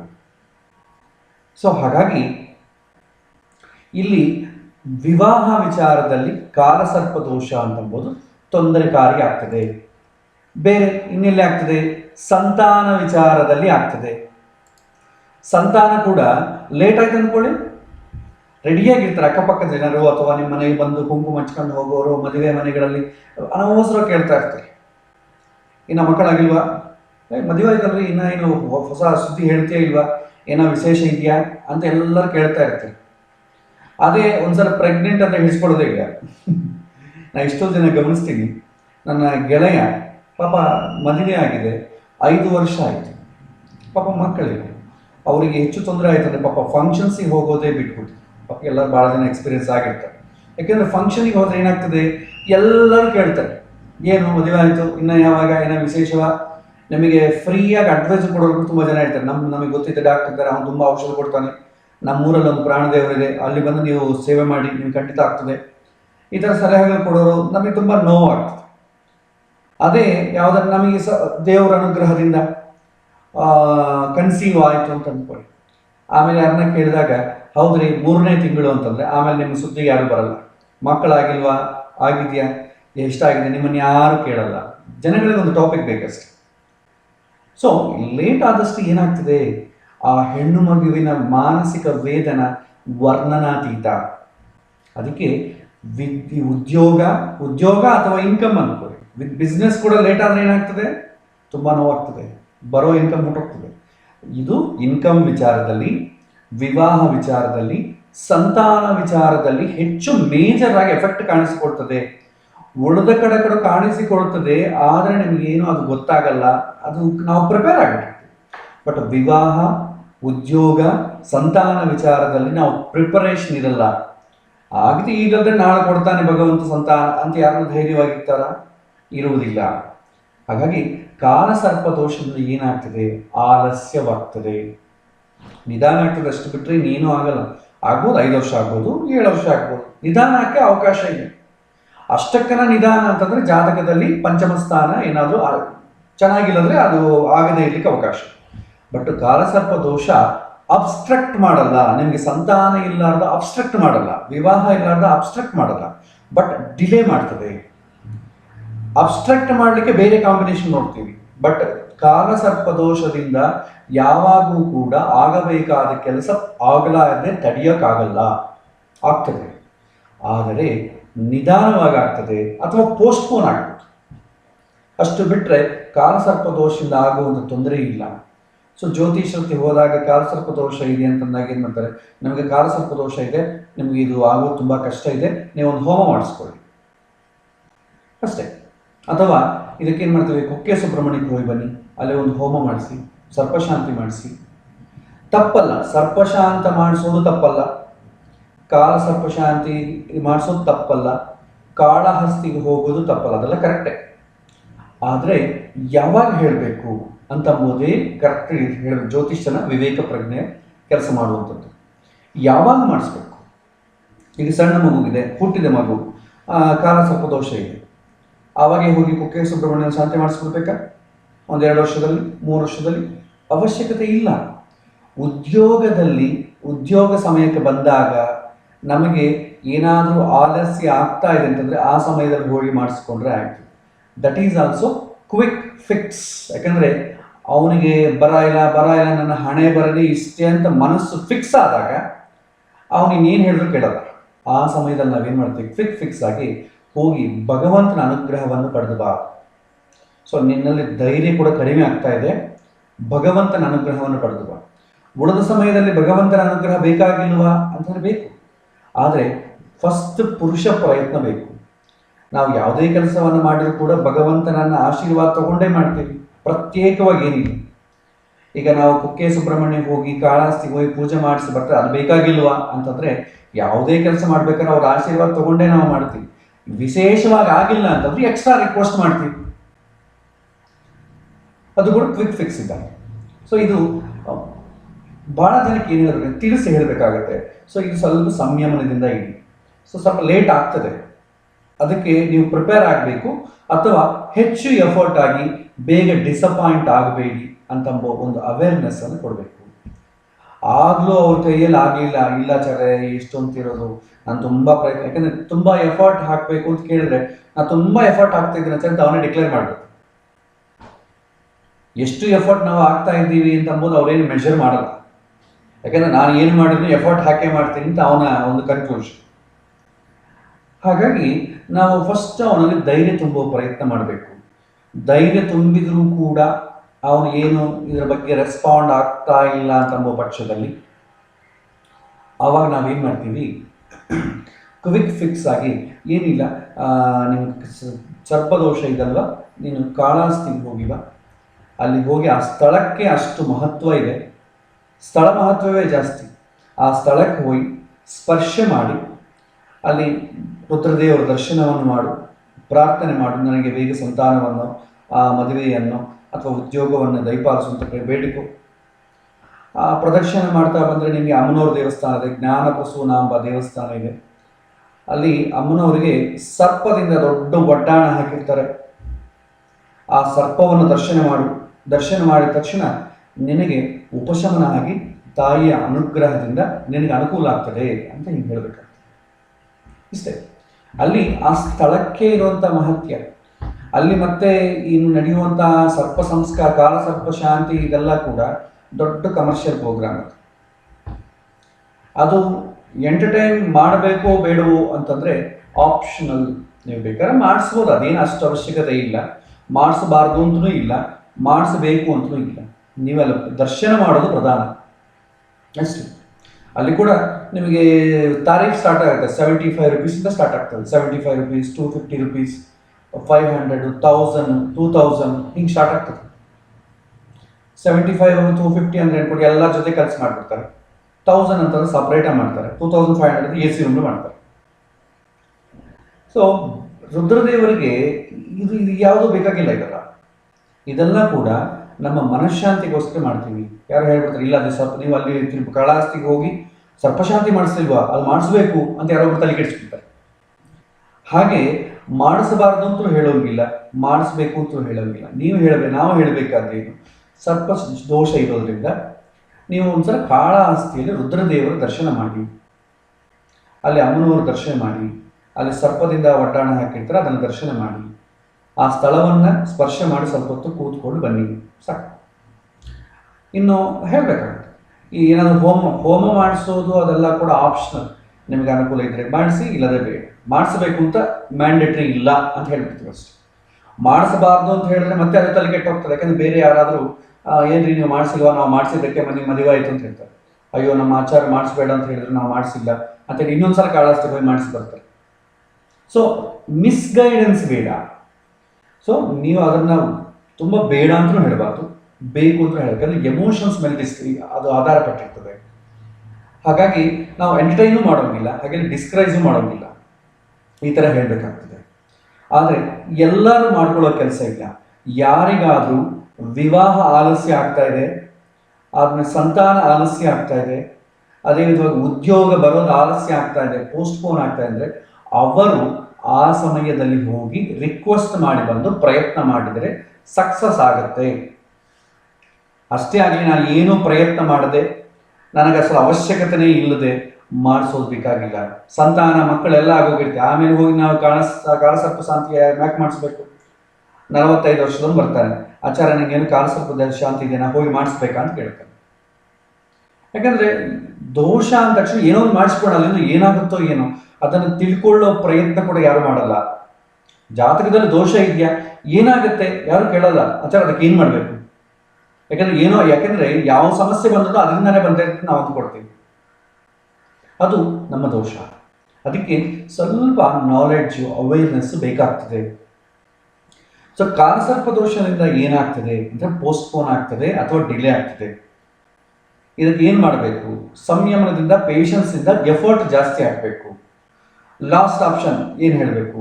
ಕಾಳಹಸ್ತಿಗೆ ಹೋಗಿ ಬನ್ನಿ, ಅಲ್ಲಿ ಅಮ್ಮನವರಿಗೆ ಸರ್ಪದ ಒಡ್ಡಾಣ ಹಾಕಿರ್ತಾರೆ, ಅದನ್ನು ದರ್ಶನ ಮಾಡಿ ಬನ್ನಿ, ಆ ಸ್ಥಳವನ್ನು ಸ್ಪರ್ಶ ಮಾಡಿ ಬನ್ನಿ, ಬೇಡಿಕೊಂಡು ಬನ್ನಿ, ಆಯ್ತು. ಸರ್ಪಶಾಂತಿ ಅದೆಲ್ಲ ಕೂಡ ಕಮರ್ಷಿಯಲ್ ಪ್ರೋಗ್ರಾಮ್, ನೀವು ಬೇಕಾದ್ರೆ ಮಾಡಿಸ್ಬೋದು, ಇಟ್ಟಲ್ಲಿ ಬಿಡ್ಬೋದು ಅಷ್ಟೇ. ಅದಕ್ಕೂ ಇದಕ್ಕೆ ಸಂಬಂಧ ಇಲ್ಲ ಅಂತ ಹೇಳಬೇಕು. ಸೊ ಈ ಥರ ಅವೇರ್ನೆಸ್ ಕೊಟ್ಟು ಕಳಿಸ್ಬೇಕು. ಇದು ಕಾಲಸರ್ಪ ದೋಷಕ್ಕೆ ಸಂಬಂಧಪಟ್ಟ ವಿಚಾರ. ಜಾತಕದಲ್ಲಿ ಇದನ್ನು ನೋಡಿದ ತಕ್ಷಣ ಹೆದರೋ ಕೆಲಸ ಇಲ್ಲ, ಇದನ್ನು ನೋಡಿದ ತಕ್ಷಣ ಹೇಳಬಾರ್ದೆ ಅವರಿಗೆ. ಯಾವಾಗ ಕಾಲಸರ್ಪ ದೋಷದ ಬಗ್ಗೆ ನೀವು ಸ್ಟ್ರೆಸ್ ಮಾಡಬೇಕು ಅಂದರೆ, ಉದ್ಯೋಗ, ವಿವಾಹ, ಸಂತಾನಕ್ಕೆ ಸಂಬಂಧಪಟ್ಟ ಸಮಸ್ಯೆಗಳು ನಿಮಗೆ ಬಂದಾಗ, ಆ ಪ್ರಶ್ನೆಗಳು ಕೇಳಿದಾಗ, ಯಾಕೋ ಡಿಲೇ ಆಗ್ತಾ ಇದೆ ಅಂತ ಪ್ರಶ್ನೆ ಕೇಳಿದಾಗ ಅದನ್ನು ಅಡ್ವೈಸ್ ಮಾಡಬೇಕು ಅಷ್ಟೇ ಹೊತ್ತು ಉಳಿದ ಸಂದರ್ಭದಲ್ಲಿ ಈ ದೋಷದ ಬಗ್ಗೆ ಯಾರೂ ಕೂಡ ಟಚ್ ಕೂಡ ಮಾಡಬಾರ್ದು. ಇರ್ಬೋದು, ಹುಟ್ಟಿದಾಗ ಜಾತಕದಲ್ಲಿ ಇರುತ್ತೆ, ಏನು ಅದ್ರ ಬಗ್ಗೆ ಏನು ತಲೆ ಕೆಡಿಸ್ಕೋಬೇಡಿ. ಹೇಳ್ತಾರೆ ಆಚಾರ್ಯ ಕಾಲಸರ್ಪ ದೋಷ ಇದೆ, ಏನು ಚಿಂತೆ ಮಾಡಬೇಡಿ. ನಾಮಕರಣದಲ್ಲಿ ಹಾಗೂ ನವಗ್ರಹ ಹೋಮ ಮಾಡ್ತಾರೆ, ನವಗ್ರಹ ಶಾಂತಿ ಮಾಡ್ತಾರೆ, ನವಗ್ರಹ ಪೂಜೆ ಮಾಡ್ತಾರೆ. ಅಟ್ಲೀಸ್ಟ್ ಮನೆಯಲ್ಲಿ ಸತ್ಯನಾರಾಯಣ ವ್ರತ ಎಲ್ಲ ಮಾಡ್ತಾನೆ ಇರ್ತಾರೆ. ಎಲ್ಲ ಕಡೆ ನವಗ್ರಹ ಪೂಜೆ ಮಾಡಿ ಎಲ್ಲ ಸಾರಿ ನಾವು ರಿಕ್ವೆಸ್ಟ್ ಮಾಡಿಕೊಡ್ತಾನೆ ಇರ್ತೀವಿ. ಸೊ ಹಾಗಾಗಿ ಇದರ ಬಗ್ಗೆ ನಾವು ಹೆಚ್ಚು ತೊಂದರೆ ಮಾಡ್ಕೋ ಕೆಲಸ ಇಲ್ಲ. ನೆಕ್ಸ್ಟ್, ಕಾಲಸರ್ಪ ದೋಷವನ್ನು ಐಡೆಂಟಿಫೈ ಮಾಡೋದು ನೋಡಿ. ಇಲ್ಲಿ ರಾಹು ಎಲ್ಲಿದ್ದಾನೆ? ಮೇಷ ರಾಶಿಯಲ್ಲಿದ್ದಾನೆ. ಕೇತು ಬಂದು ವೃಶ್ಚಿಕ ರಾಶಿಯಲ್ಲಿದ್ದಾನೆ. ನೋಡಿ, ಎಲ್ಲ ಗ್ರಹಗಳು ಕೂಡ ಈ ಒನ್ ಸೈಡ್ ಇದೆ, ಅಂದರೆ ವೃಶ್ಚಿಕ, ಧನುಸ್ಸು, ಮಕರ, ಕುಂಭ, ಮೀನ, ಇಲ್ಲೇ ಇದೆ ನೋಡಿ ಎಲ್ಲ ಗ್ರಹ. ರಾಹು ಜೊತೆ ಕುಜ ಕೂಡ ಇದ್ದಾನೆ, ಆದರೆ ಉಳಿದ ಪ್ಲೇಸ್ ಎಲ್ಲ ಎಂಟಿ ಇದೆ ಅಲ್ವಾ. ಉಳಿದ 5 ರಾಶಿಗಳು ಎಂಟಿ ಇದೆ. ಎಕ್ಸೆಪ್ಷನ್ ಏನಂತಂದ್ರೆ ಚಂದ್ರ ಇದ್ರೂ ಕೂಡ ನೀವು ಕಾಲಸರ್ಪ ದೋಷ ಅಂದ್ರೆ ಕನ್ಸಿಡರ್ ಮಾಡಬೇಕು. ಯಾಕೆಂದ್ರೆ ಚಂದ್ರನ ನೀವು ರೆಸ್ಪೆಕ್ಟ್ ಮಾಡಿ ನೋಡಿದರೆ ಉಳಿದ ಎಲ್ಲ ಗ್ರಹಗಳು ಕೂಡ ಒಂದೇ ಕಡೆ ಇದಲ್ವ. ಹಾಗಾಗಿ ಇದನ್ನ ಕಾಲಸರ್ಪ ದೋಷ ಅಂತಾರೆ. ತುಂಬಾ ಕಾಮನ್ ಸೆನ್ಸ್ ಇಂದ ಬಿಹೇವ್ ಮಾಡಬೇಕು ಈ ವಿಚಾರದಲ್ಲಿ. ನೆಕ್ಸ್ಟ್, ಸರ್ಪದೋಷ. ಬಹಳ ಜನ ಕನ್ಫ್ಯೂಸ್ ಮಾಡಿಕೊಳ್ತಾರೆ, ಕಾಲಸರ್ಪದೋಷಕ್ಕೂ ಸರ್ಪದೋಷಕ್ಕೂ ತುಂಬಾ ಕನ್ಫ್ಯೂಸ್ ಮಾಡಿಕೊಳ್ತಾರೆ. ಎರಡೂ ಒಂದೇ ಅಂತ ಅಂತಾರೆ, ಅಥವಾ ಒಂದೊಂದು ಅಂತಾರೆ. ಬಟ್ ನಾವು ತಿಳ್ಕೊಳ್ಬೇಕಾದ ಏನಂತಂದ್ರೆ ಇದರಿಂದ ಏನಾಗ್ತದೆ, ಸರ್ಪದೋಷ ಅಂತಂದ್ರೆ ಏನು, ಅದಕ್ಕೆ ಆ ಹೆಸರು ಯಾಕೆ ಬಂತು ಅಂತಂದ್ರೆ, ನೋಡಿ ನಮಗೆ ಎಷ್ಟೋ ಹೆಸರುಗಳಿವೆ. ಬ್ರಹ್ಮ ಹತ್ಯಾಪಾತಕ, ಬ್ರಹ್ಮದೇವನ ಕೊಂದ್ರು ಅಥವಾ ಬ್ರಾಹ್ಮಣನ ಕೊಂದ್ರು ಬ್ರಹ್ಮ ಹತ್ಯಾಪಾತಕ ಬರುತ್ತೆ. ಕೊಲ್ಲುವುದು ಅಂತಂದ್ರೆ ಚಾಕಿಂದ ಚುಚ್ಚೋದೇ ಬೇಕಾಗಿಲ್ಲ. ಬ್ರಾಹ್ಮಣನ ಬೈದ್ರು ಕೂಡ, ದೊಡ್ಡವರನ್ನು ಬೈದ್ರೆ ಏನಾಗುತ್ತೆ ಅಂದ್ರೆ ಕೊಂದಂಗೆ ಲೆಕ್ಕ. ನಿಮಗೆ ಮಹಾಭಾರತದಲ್ಲಿ ಬರ್ತದೆ. ಮಹಾಭಾರತದಲ್ಲಿ ಅರ್ಜುನ ಏನು ಮಾಡ್ತಾನೆ, ಯುದ್ಧವಾಗಿ ನಡೀತಾ ಇರುತ್ತೆ ಎಲ್ಲ ಕಡೆ, ಒಂದೊಂದು ಕಡೆ ಒಬ್ಬೊಬ್ಬರು ಯುದ್ಧ ಮಾಡ್ತಿರ್ತಾರೆ. ಸಂಜೆ ಆದಮೇಲೆ ಎಲ್ಲರೂ ಯುದ್ಧವನ್ನ ಸ್ಟಾಪ್ ಮಾಡ್ತಾರೆ. ಅರ್ಜುನ ಕೇಳ್ತಾನೆ, ಕೃಷ್ಣ ನಮ್ಮ ಅಣ್ಣ ಇರೋ ಜಾಗಕ್ಕೆ ಹೋಗೋಣ ಬಾ, ನಮ್ಮ ಅಣ್ಣನ ಮಾತಾಡ್ಸ್ಕೊಂಬರೋಣ ಅಂತಂದ. ಹೋಗ್ತಾರೆ. ಧರ್ಮರಾಜ ಬಂದು ಕೇಳ್ತಾನೆ, ಏನು ಅರ್ಜುನ, ಯುದ್ಧ ಎಲ್ಲರಿಗೂ ಬಂತು, ನಾವು ಇನ್ನ ಗೆಲ್ಲಲಿಕ್ಕೆ ಎಷ್ಟು ಸಮಯ ಆಗ್ತದೆ, ಭೀಷ್ಮಾಚಾರ್ಯ ಇನ್ನ ಯುದ್ಧ ಮಾಡ್ತಾ ಇದ್ದಾರೆ, ಅವರನ್ನ ಸೋಲಿಸ್ಲಿಕ್ಕೆ ನಿನ್ನ ವ್ಯೂಹ ಏನು ಎಲ್ಲ ಕೇಳ್ತಾರೆ. ಅರ್ಜುನ ಹೇಳ್ತಾರೆ, ಇಲ್ಲಣ್ಣ ಇನ್ನ ಯುದ್ಧ ಮಾಡ್ತಾನೆ ಇದ್ದಾರೆ, ಅದೇ ಆಲೋಚನೆ ಮಾಡ್ತಾ ಇದ್ದೀನಿ, ಇನ್ನ ಯುದ್ಧ ಮಾಡ್ತಾನೆ ಇದ್ದಾರೆ ಅಂತ ಹೇಳ್ತಾರೆ. ಧರ್ಮರಾಜ ಏನ್ ಮಾಡ್ತಾನೆ, ಹೌದಾ ಇನ್ನ ಯುದ್ಧ ಮಾಡ್ತಾನೆ ಇದ್ದಾರೆ, ಮತ್ತೆ ನೀ ಎಂತದ್ದು ಮಾಡಿದ್ದು, ಮತ್ತೆ ನೀ ಏನು ಮಾಡ್ತಾ ಇದ್ದಿ. ಅರ್ಜುನ ಧರ್ಮರಾಜನ ಭಾವನೆ ಏನಂತಂದ್ರೆ, ಇವನು ಪ್ರಾರಂಭದಲ್ಲೇ ತಾತ ಸಾಯ್ತಾರೆ, ಗುರುಗಳು ಸಾಯ್ತಾರೆ, ನಾನು ಯುದ್ಧ ಮಾಡೋದಿಲ್ಲ ಅಂತಂದವನು ಮತ್ತೆ ಏನಾದ್ರು ಮನಸ್ಸು ಚೇಂಜ್ ಆಯಿತು, ಅಯ್ಯೋ ತಾತ ಅಂತ ಹೇಳಿ ಬಾಣಗಳನ್ನು ನಿಧಾನವಾಗಿ ಬಿಟ್ಟು ಕೊಲ್ಲಬಾರದು ಅಂತ ಏನಾದ್ರು ಮಾಡ್ತಾ ಇದ್ದಾನೆ ಏನು ಅಂತ ಹೇಳಿ ಧರ್ಮರಾಜ ಕೇಳ್ತಾನೆ, ನಿನ್ನ ಕೈಲಿ ಯುದ್ಧ ಮಾಡ್ಲಿಕ್ಕೆ ನಿನ್ನ ತಾತನ ಕೊಲ್ಲಿಕ್ಕೆ ಆಗಿದ್ರೆ ಹೇಳಪ್ಪ, ಆ ಗಾಂಡಿವನ್ನು ಬೇರೆ ಯಾರಿಗಾನ ಕೊಡು ಅಂತ ಹೇಳ್ತಾನೆ. ಅಂದ್ರೆ ಅವನ ಗುರಿ ಏನಂತಂದ್ರೆ ಯುದ್ಧ ಗೆಲ್ಲಬೇಕು. ಬಟ್ ಅರ್ಜುನಗೆ ಒಂದು ಶಪಥ ಮಾಡಿರ್ತಾನೆ, ನನ್ನ ಗಾಂಡೀವವನ್ನು ಬೇರೆ ಯಾರಿಗಾದ್ರೂ ಕೊಡು ಅಂತ ಯಾರನ್ನ ಕೇಳಿದ್ರೆ ಅವ್ರು ಕೊಂದು ಬಿಡ್ತೀನಿ ಅಂತ ಶಪಥ ಮಾಡಿರ್ತಾನೆ. ಈಗ ಅವನು ಅರ್ಜುನ ಶಪಥ ಈಡೇರ್ಬೇಕಂದ್ರೆ ಏನ್ ಮಾಡ್ಬೇಕು, ಧರ್ಮರಾಜನ ಕೊಲ್ಬೇಕು. ಕತ್ತಿ ತೆಗಿತಾನೆ. ಕೃಷ್ಣ ಕೇಳ್ತಾನೆ, ಇಲ್ಲಪ್ಪ ಇಬ್ರು ಮಾತಾಡ್ತಾ ಇದ್ರಿ, ಮಧ್ಯದಲ್ಲಿ ಕತ್ತಿ ಯಾಕೆ ಹೊರಗೆ ಬಂತು ಅಂತ ಕೇಳ್ತಾನೆ. ಇಲ್ಲ, ನನ್ನ ಗಾಂಡೀವವನ್ನು ಬೇರೆ ಯಾರಿಗಾನ ಕೊಡು ಅಂತ ಹೇಳಿದ್ರೆ ನಾನು ಅವನು ಕೊಂದು ಬಿಡ್ತೀನಿ ಅಂತ ಶಪಥ ಮಾಡಿದ್ದೆ ಅಂತ ಹೇಳ್ತಾರೆ. ಆವಾಗ ಇಲ್ಲಪ್ಪ ಅದಕ್ಕೊಂದು ಮಾರ್ಗ ಇದೆ, ನಿಮ್ಮ ಅಣ್ಣನ ಚೆನ್ನಾಗಿ ಬೈದ್ಬಿಡು, ದೊಡ್ಡವರನ್ನು ಬೈಯೋದೇ ಕೊಲ್ಲೋದಕ್ಕೆ ಸಮಾನ ಅಂತ ಹೇಳ್ತಾರೆ. ಅವಾಗ ಅಣ್ಣನನ್ನು ಚೆನ್ನಾಗಿ ಬೈತಾನೆ, ನನಗೇನು ಗೊತ್ತಿದೆ, ನಿಂಗೊಂದು ನೊಣನ ಕೊಲ್ಲಬೇಕಾದ್ರೆ ನೀನು ಧರ್ಮ ನೋಡ್ತಿ, ನಿಂಗೆ ಯುದ್ಧ ಮಾಡೋಕ್ಕೆ ತಾಕತ್ತಿಲ್ಲ ಅಂತ ಚೆನ್ನಾಗಿ ಬೈದ್ಬಿಡ್ತಾನೆ. ಸರಿ, ಕೊಲೆ ಆಯಿತು. ಮತ್ತೆ ಕತ್ತಿ ತೆಗಿತಾನೆ. ಯಾಕಪ್ಪ ಮತ್ತೆ ಯಾಕೆ ಕತ್ತಿ ತೆಗಿದಿ? ಇಲ್ಲ, ಅಣ್ಣನ ಬೈದ ಮೇಲೆ ನಾನು ಬದುಕಬಾರ್ದು, ನಾನು ಸಾಯ್ತೀನಿ ಅಂತಂತಾರೆ. ಇಲ್ಲ, ಅದಕ್ಕೂ ಒಂದು ಮಾರ್ಗ ಇದೆ, ಅಣ್ಣನ ಮುಂದೆ ನಾನಿಂತ ವೀರಾದಿ ವೀರ ಅಂತ ಜಂಬ ಕೊಚ್ಚಕೋ, ನಮ್ಮನ್ನ ಅಹಂಕಾರದಿಂದ ನಮ್ಮನ್ನ ಜಾಸ್ತಿ ಸಣ್ಣವರು ದೊಡ್ಡವರ ಮುಂದೆ ನಾನು ತುಂಬಾ ಗ್ರೇಟ್ ಅಂತ ಹೇಳಿಕೊಳ್ಳೋದೇ ಆತ್ಮಹತ್ಯೆಗೆ ಸಮಾನ. ಸೊ ನಿನ್ನ ಕೊಲೆ ಆಯಿತು, ಅವ್ರ ಕೊಲೆ ಆಯಿತು, ನಡಿ ಯುದ್ಧಕ್ಕೆ ಹೋಗೋಣ ಅಂತ ದೊಡ್ಡವರನ್ನ ಬೈಯೋದೇ ಬ್ರಹ್ಮಹತ್ಯಾಪಾತಕ್ಕೆ ಸಮಾನ. ಅಂದ್ರೆ ಬ್ರಹ್ಮಹತ್ಯಾಪಾತಕ ಅಂತಲ್ಲ, ಬ್ರಹ್ಮಹತ್ಯಾವನ್ನು ಮಾಡಿದ್ರೆ ಎಷ್ಟು ತಪ್ಪೋ ಅದಕ್ಕೆ ಈಕ್ವಲೆಂಟ್ ಅಂತ ಅರ್ಥ. ಇಲ್ಲಿ ಮತ್ತೆ ಗೋಹತ್ಯಾಪಾತಕ, ಒಂದು ಗೋವನ್ನು ಕೊಂದ್ರೆ ಹೇಗೋ ಅದಕ್ಕೆ ಸಮಾನವಾದ ಪಾಪ ಮಾಡಿದ್ದಾನೆ ಅಂತ. ಇದನ್ನು ಸ್ಟ್ಯಾಂಡರ್ಡ್ ಅಂತಾರೆ. ನೀವು ಈ ಒಂದು ಮಾರ್ಕೆಟಿಗೆ ಹೋದ್ರೆ ಒಂದು KG ಕಾಯಿಪಲ್ಯ ತಗೊಂಡ್ರೆ ಅನ್ಕೊಳ್ಳಿ, KG ಅವನು ಹೆಂಗ್ ಕೊಡ್ತಾನೆ, ಆ KG ಈಕ್ವಲೆಂಟ್ ಆಗಿರುವಂತ ಒಂದು ಮೆಟಲ್ ಸ್ಟೋನ್ ಅನ್ನು ಇಟ್ಟು ಅದನ್ನು ವೇಯ್ ಮಾಡಿ ಕೊಡ್ತಾನೆ. ಅದಕ್ಕೆ ಸಮಾನವಾದಂಥ ಒಂದು ಸ್ಟೋನ್ ಇರ್ತೀವಿ, ಮೆಟಲ್ ಸ್ಟೋನ್, ಅದನ್ನ ಇಟ್ಕೊಂಡು ಮಾಡ್ತಾನೆ. That is equivalent. ಇಲ್ಲಿ ಕೂಡ ಪಾಪಗಳನ್ನು ಹೇಗೆ ಮೆಷರ್ ಮಾಡ್ತೀವಿ ಅಂತಂದ್ರೆ ಈ ತರ ಮೆಷರ್ ಮಾಡ್ತೀವಿ. ಗೋಹತ್ಯಾಪಾತಕ, ಬ್ರಹ್ಮ ಹತ್ಯಾಪಾತಕ, ಶಿಶು ಹತ್ಯಾಪಾತಕ, ಸರ್ಪದೋಷ ಅಂತ ಅಂಬೋದು ಕೂಡ ಇಟ್ಸ್ ಎ ಸ್ಟ್ಯಾಂಡರ್ಡ್. ಅಂದ್ರೆ ಒಂದು ಹಾವನ್ನು ಕೊಂದ್ರೆ ಎಷ್ಟು ಪಾಪ ಬರುತ್ತೋ ಅದಕ್ಕೆ ಈಕ್ವಲೆಂಟ್ ಆಗಿ ಪಾಪ ಮಾಡಿದಾನೆ ಅಂತ ಅರ್ಥ. ಹಾವನ್ನು ಕೊಂದ್ರೆ ಯಾಕೆ ಪಾಪ ಬರುತ್ತೆ? ಹಿಂದೆ ಬಹಳಷ್ಟು ಜನ ಜ್ಯೋತಿಷ್ಯರು ಹೇಳ್ತಾರೆ, ನಿಮ್ಮ ನಿಮ್ಮ ಹಿರಿಯ ಯಾರೋ ಹಾವು ಕೊಂದಿದ್ದಾರೆ, ಅವನು ಪಾಪ ಹುಟ್ಟಿದಾಗಿಂದ ಸಿಟಿನ ಬೆಳೆದಿರ್ತಾನೆ, ಅಮೆರಿಕದಲ್ಲಿ ಬೆಳೆದಿರ್ತಾನೆ, ಅಲ್ಲಿ ಹಾವೇ ಇರಲ್ಲ ಅಪಾರ್ಟ್ಮೆಂಟ್. ಯಾರು ಕೊಂದಿರ್ತಾರಪ್ಪ? ನೀವು ಕೊಂದಿಲ್ಲದ್ರೆ ನಿಮ್ಮ ಮುತ್ತಾತ ಕೊಂದಿರ್ಬೋದು, ಅವನಿಗೆ ಗೊತ್ತಿಲ್ವಲ್ಲ ಮುತ್ತಾತ ಕೊಂದಿದ್ದಾನೋ ಇಲ್ವೋ. ನಮ್ಮ ಮುತ್ತಾತ ಕೊಂದ್ರೆ ನನಗೆ ಯಾಕೆ ಸರ್ಪದೋಷ ಬರುತ್ತೆ? ಆ ಥರ ಪ್ರಶ್ನೆ ಮಾಡಲ್ಲ ಅವರು. ಇಲ್ಲಿ ಹಾವನ್ನು ಕೊಲ್ಲೋದಲ್ಲ, ಹಾವನ್ನು ಕೊಂದ್ರೆ ಎಷ್ಟು ಪಾಪ ಬರುತ್ತೋ ಅದಕ್ಕೆ ಈಕ್ವಲೆಂಟ್ ಆಗಿರುವಂಥ ಪಾಪ ಮಾಡಿದ್ದಾನೆ ಅಂತ ಅರ್ಥ. ಹಾವಿಗೆ 1000 ವರ್ಷ ಆಯುಷು, ಮನುಷ್ಯರಿಗೆ 120 ವರ್ಷ ಕಲಿಯುಗ ಪ್ರಮಾಣ ಪ್ರಕಾರ. ಆದರೆ ಇವತ್ತು 70 ವರ್ಷ ಅಂದ್ಕೊಳ್ಳಿ, ನಮ್ಮ ಲೈಫ್ ಸ್ಟೈಲ್ ಚೇಂಜ್ ಆಗಿರುತ್ತೆ.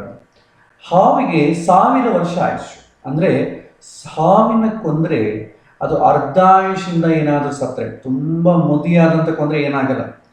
ಆಕ್ಟಿವ್ ಆಗಿರೋ ಹಾವು ಕೊಂದರೆ ಅದು ಅರ್ಧ ಆಯುಷಲ್ಲಿ ಕೊಂದಂಗೆ ಆಗ್ತದೆ. ಅದು ಕೊಂದರೆ ಪಾಪ ಬರುತ್ತೆ. ನಿಜವಾಗಿ ಹಾವಿನ ಕೊಂದರೆ ಪಾಪ ಬರಲ್ಲ. ನಿಜವಾಗಿ ನಮ್ಮ ಹಳ್ಳಿಯಲ್ಲಿ ಹಾವು ನಮ್ಮ ಮನೆಗೆ ಬರ್ತಾ ಇತ್ತಾಚಾರೆ, ನಮ್ಮ ತಂದೆಯವರು ಯಾವಾಗೂ ಹಾವನ್ನು ಕೊಲ್ತಾ ಇತ್ತು. ನಮಗೇನಾದರೂ ದೋಷ ಬರ್ತೀಯಾ? ಏನೂ ಬರಲ್ಲ. ತಂದೆ ಯಾಕೆ ಕೊಲ್ತಾನೆ? ಆತ್ಮರಕ್ಷಣೆಗೋಸ್ಕರ ಕೊಲ್ತಾನೆ. ಯಾಕೆಂದರೆ ಆ ಹಾವು ಕಾಡಿನಲ್ಲಿರಬೇಕು. ಮನೆಯೊಳಗೆ ಬಂದು ಮಕ್ಕಳನ್ನು ಭಯವನ್ನು ಪಡಿಸಿದರೆ, ಯಜಮಾನನಾಗಿ ಒಂದು ಕ್ಷತ್ರಿಯ ಧರ್ಮದಿಂದ ತಂದೆ ಏನು ಮಾಡಬೇಕು? ಅದನ್ನು ಕೊಲ್ಲಬೇಕು. ಕ್ಷತ್ರಿಯರಾನು ಏನು ಮಾಡ್ತಾನೆ? ಬಾರ್ಡರ್ಲಿರೋ ಸೈನಿಕರನ್ನು ಕೊಲ್ತಾ ಇಲ್ವಾ? ಅವಾಗೇನೋ ದೋಷ ಬರ್ತದ? ಏನೂ ದೋಷ ಬರಲ್ಲ. ಊರಲ್ಲಿರೋನು ಕೊಂದರೆ ಮರ್ಡರ್ ಕೇಸಿಂದ ಜೈಲನ್ನ ಹಾಕ್ತಾರೆ. ಅದೇ ಟೆರರಿಸ್ಟ್ ಕೊಂದರೆ ಅವನಿಗೆ ರಿವಾರ್ಡ್ ಕೊಡ್ತಾರೆ. Purpose is more important. ತಂದೆ ಯಾವುದಕ್ಕಾಗಿ ಹಾಲು ಕೊಲ್ತಾನೆ? ಈ ಹಾವನ್ನು ಕೊಲ್ತಾನೆ ಕೈಯಾಲಿಗೋಸ್ಕರವೋ ಬೇಟೆಗೋಸ್ಕರ ಅಲ್ಲ, ಮಕ್ಕಳನ್ನ ಸಂಸಾರವನ್ನು ರಕ್ಷಣೆ ಮಾಡೋಕ್ಕೋಸ್ಕರ. ಅದರಿಂದ ಯಾವ ಪಾಪ ಬರಲ್ಲ. ಮತ್ತೆ ಹಾವಿನ ಪಾಪ ಯಾಕೆ ಬರುತ್ತೆ ಅಂತಂದ್ರೆ, ಹಾವು ಯಾವುದಕ್ಕೆ ಸಿಂಬಲ್ ಅಂತಂದ್ರೆ ಡಿಸೈರ್, ಕಾಮಕ್ಕೆ ಸಿಂಬಲ್ ಹಾವು. ಈ ಕಾಮ ಅಂತ ಏನನ್ನ ಸೂಚನೆ ಮಾಡಬೇಕಾದ್ರೆ ಹಾವನ್ನು ಸೂಚನೆ ಮಾಡ್ತಾರೆ. ಅಂದರೆ ಯಾಕೆ ಹಾವನ್ನೇ ಯಾಕೆ ಸೂಚನೆ ಮಾಡಬೇಕಂತಂದ್ರೆ, ನಮಗೆ ಗರುಡ ಪುರಾಣದಲ್ಲಿ ಆಮೇಲೆ ಕರ್ಮ ಸಿದ್ಧಾಂತದಲ್ಲಿ ಒಂದು ಮಾತಿದೆ.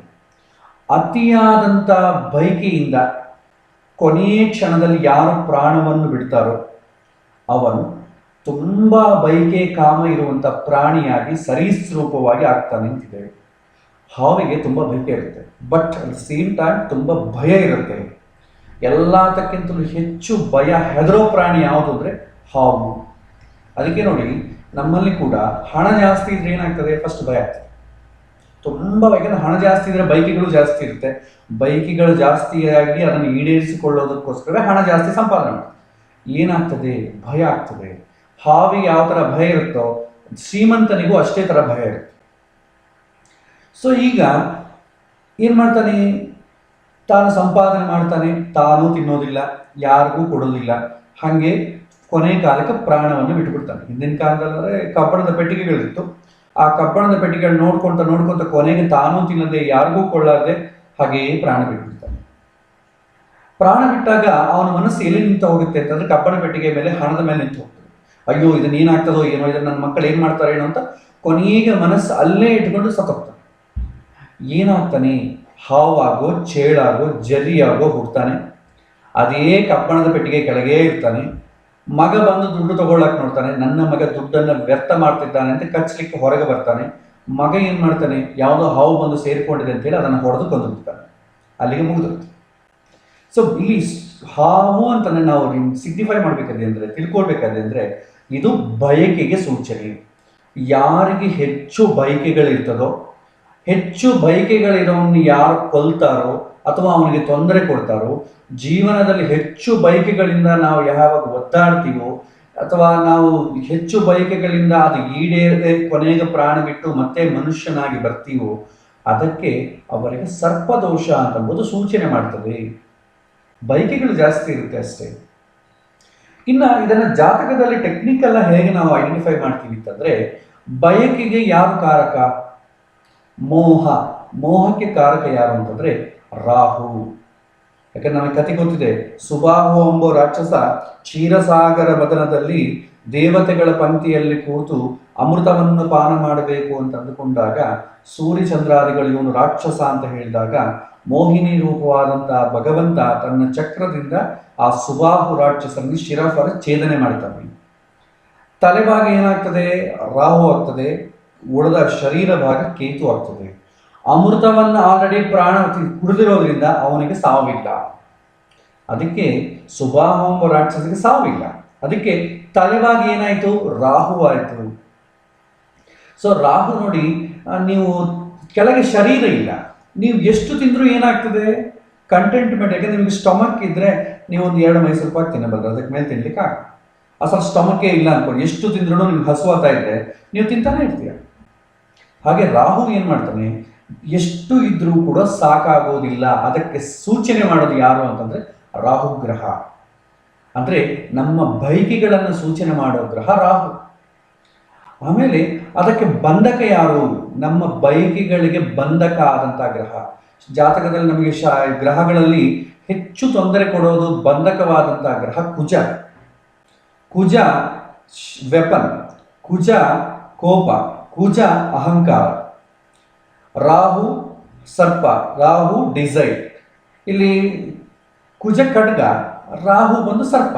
ಸೊ ಖಡ್ಗದಿಂದ ಸರ್ಪವನ್ನು ಕೊಂದ್ರೆ ಏನಾಗ್ತದೆ, ಯಾವ ಥರ ಪಾಪ ಬರುತ್ತೋ ಅದನ್ನೇ ಇಂಡಿಕೇಟ್ ಮಾಡ್ತಾರೆ. ಅಂದರೆ ಕುಜ ರಾಹು ಜಾತಕದಲ್ಲಿ ಎಲ್ಲಾದರೂ ಇದ್ದರೆ, ರಾಶಿ ಚಕ್ರದಲ್ಲಾಗಲಿ ನವಾಂಶ ಚಕ್ರದಲ್ಲಾಗಲಿ ಅದನ್ನು ಕುಜದೋಷ ಅಂತ ಸರ್ಪದೋಷ ಅಂತ ಕರೀತಾರೆ. ಕುಜ ರಾಹು ಗ್ರಹ ಜೊತೆ ಇದ್ದರೆ ಸರ್ಪದೋಷ ಅಂತ ಕರೀತಾರೆ. ಸೊ ಸರ್ಪದೋಷ ಅಂತ ಯಾಕೆ ಕರೀತಾರೆ ಅಂತ ಇಷ್ಟಕ್ಕೆ ಮುಂಚೆ ನಾನೆಲ್ಲ ಫಿಲಾಸಫಿ ಹೇಳಿದೆ.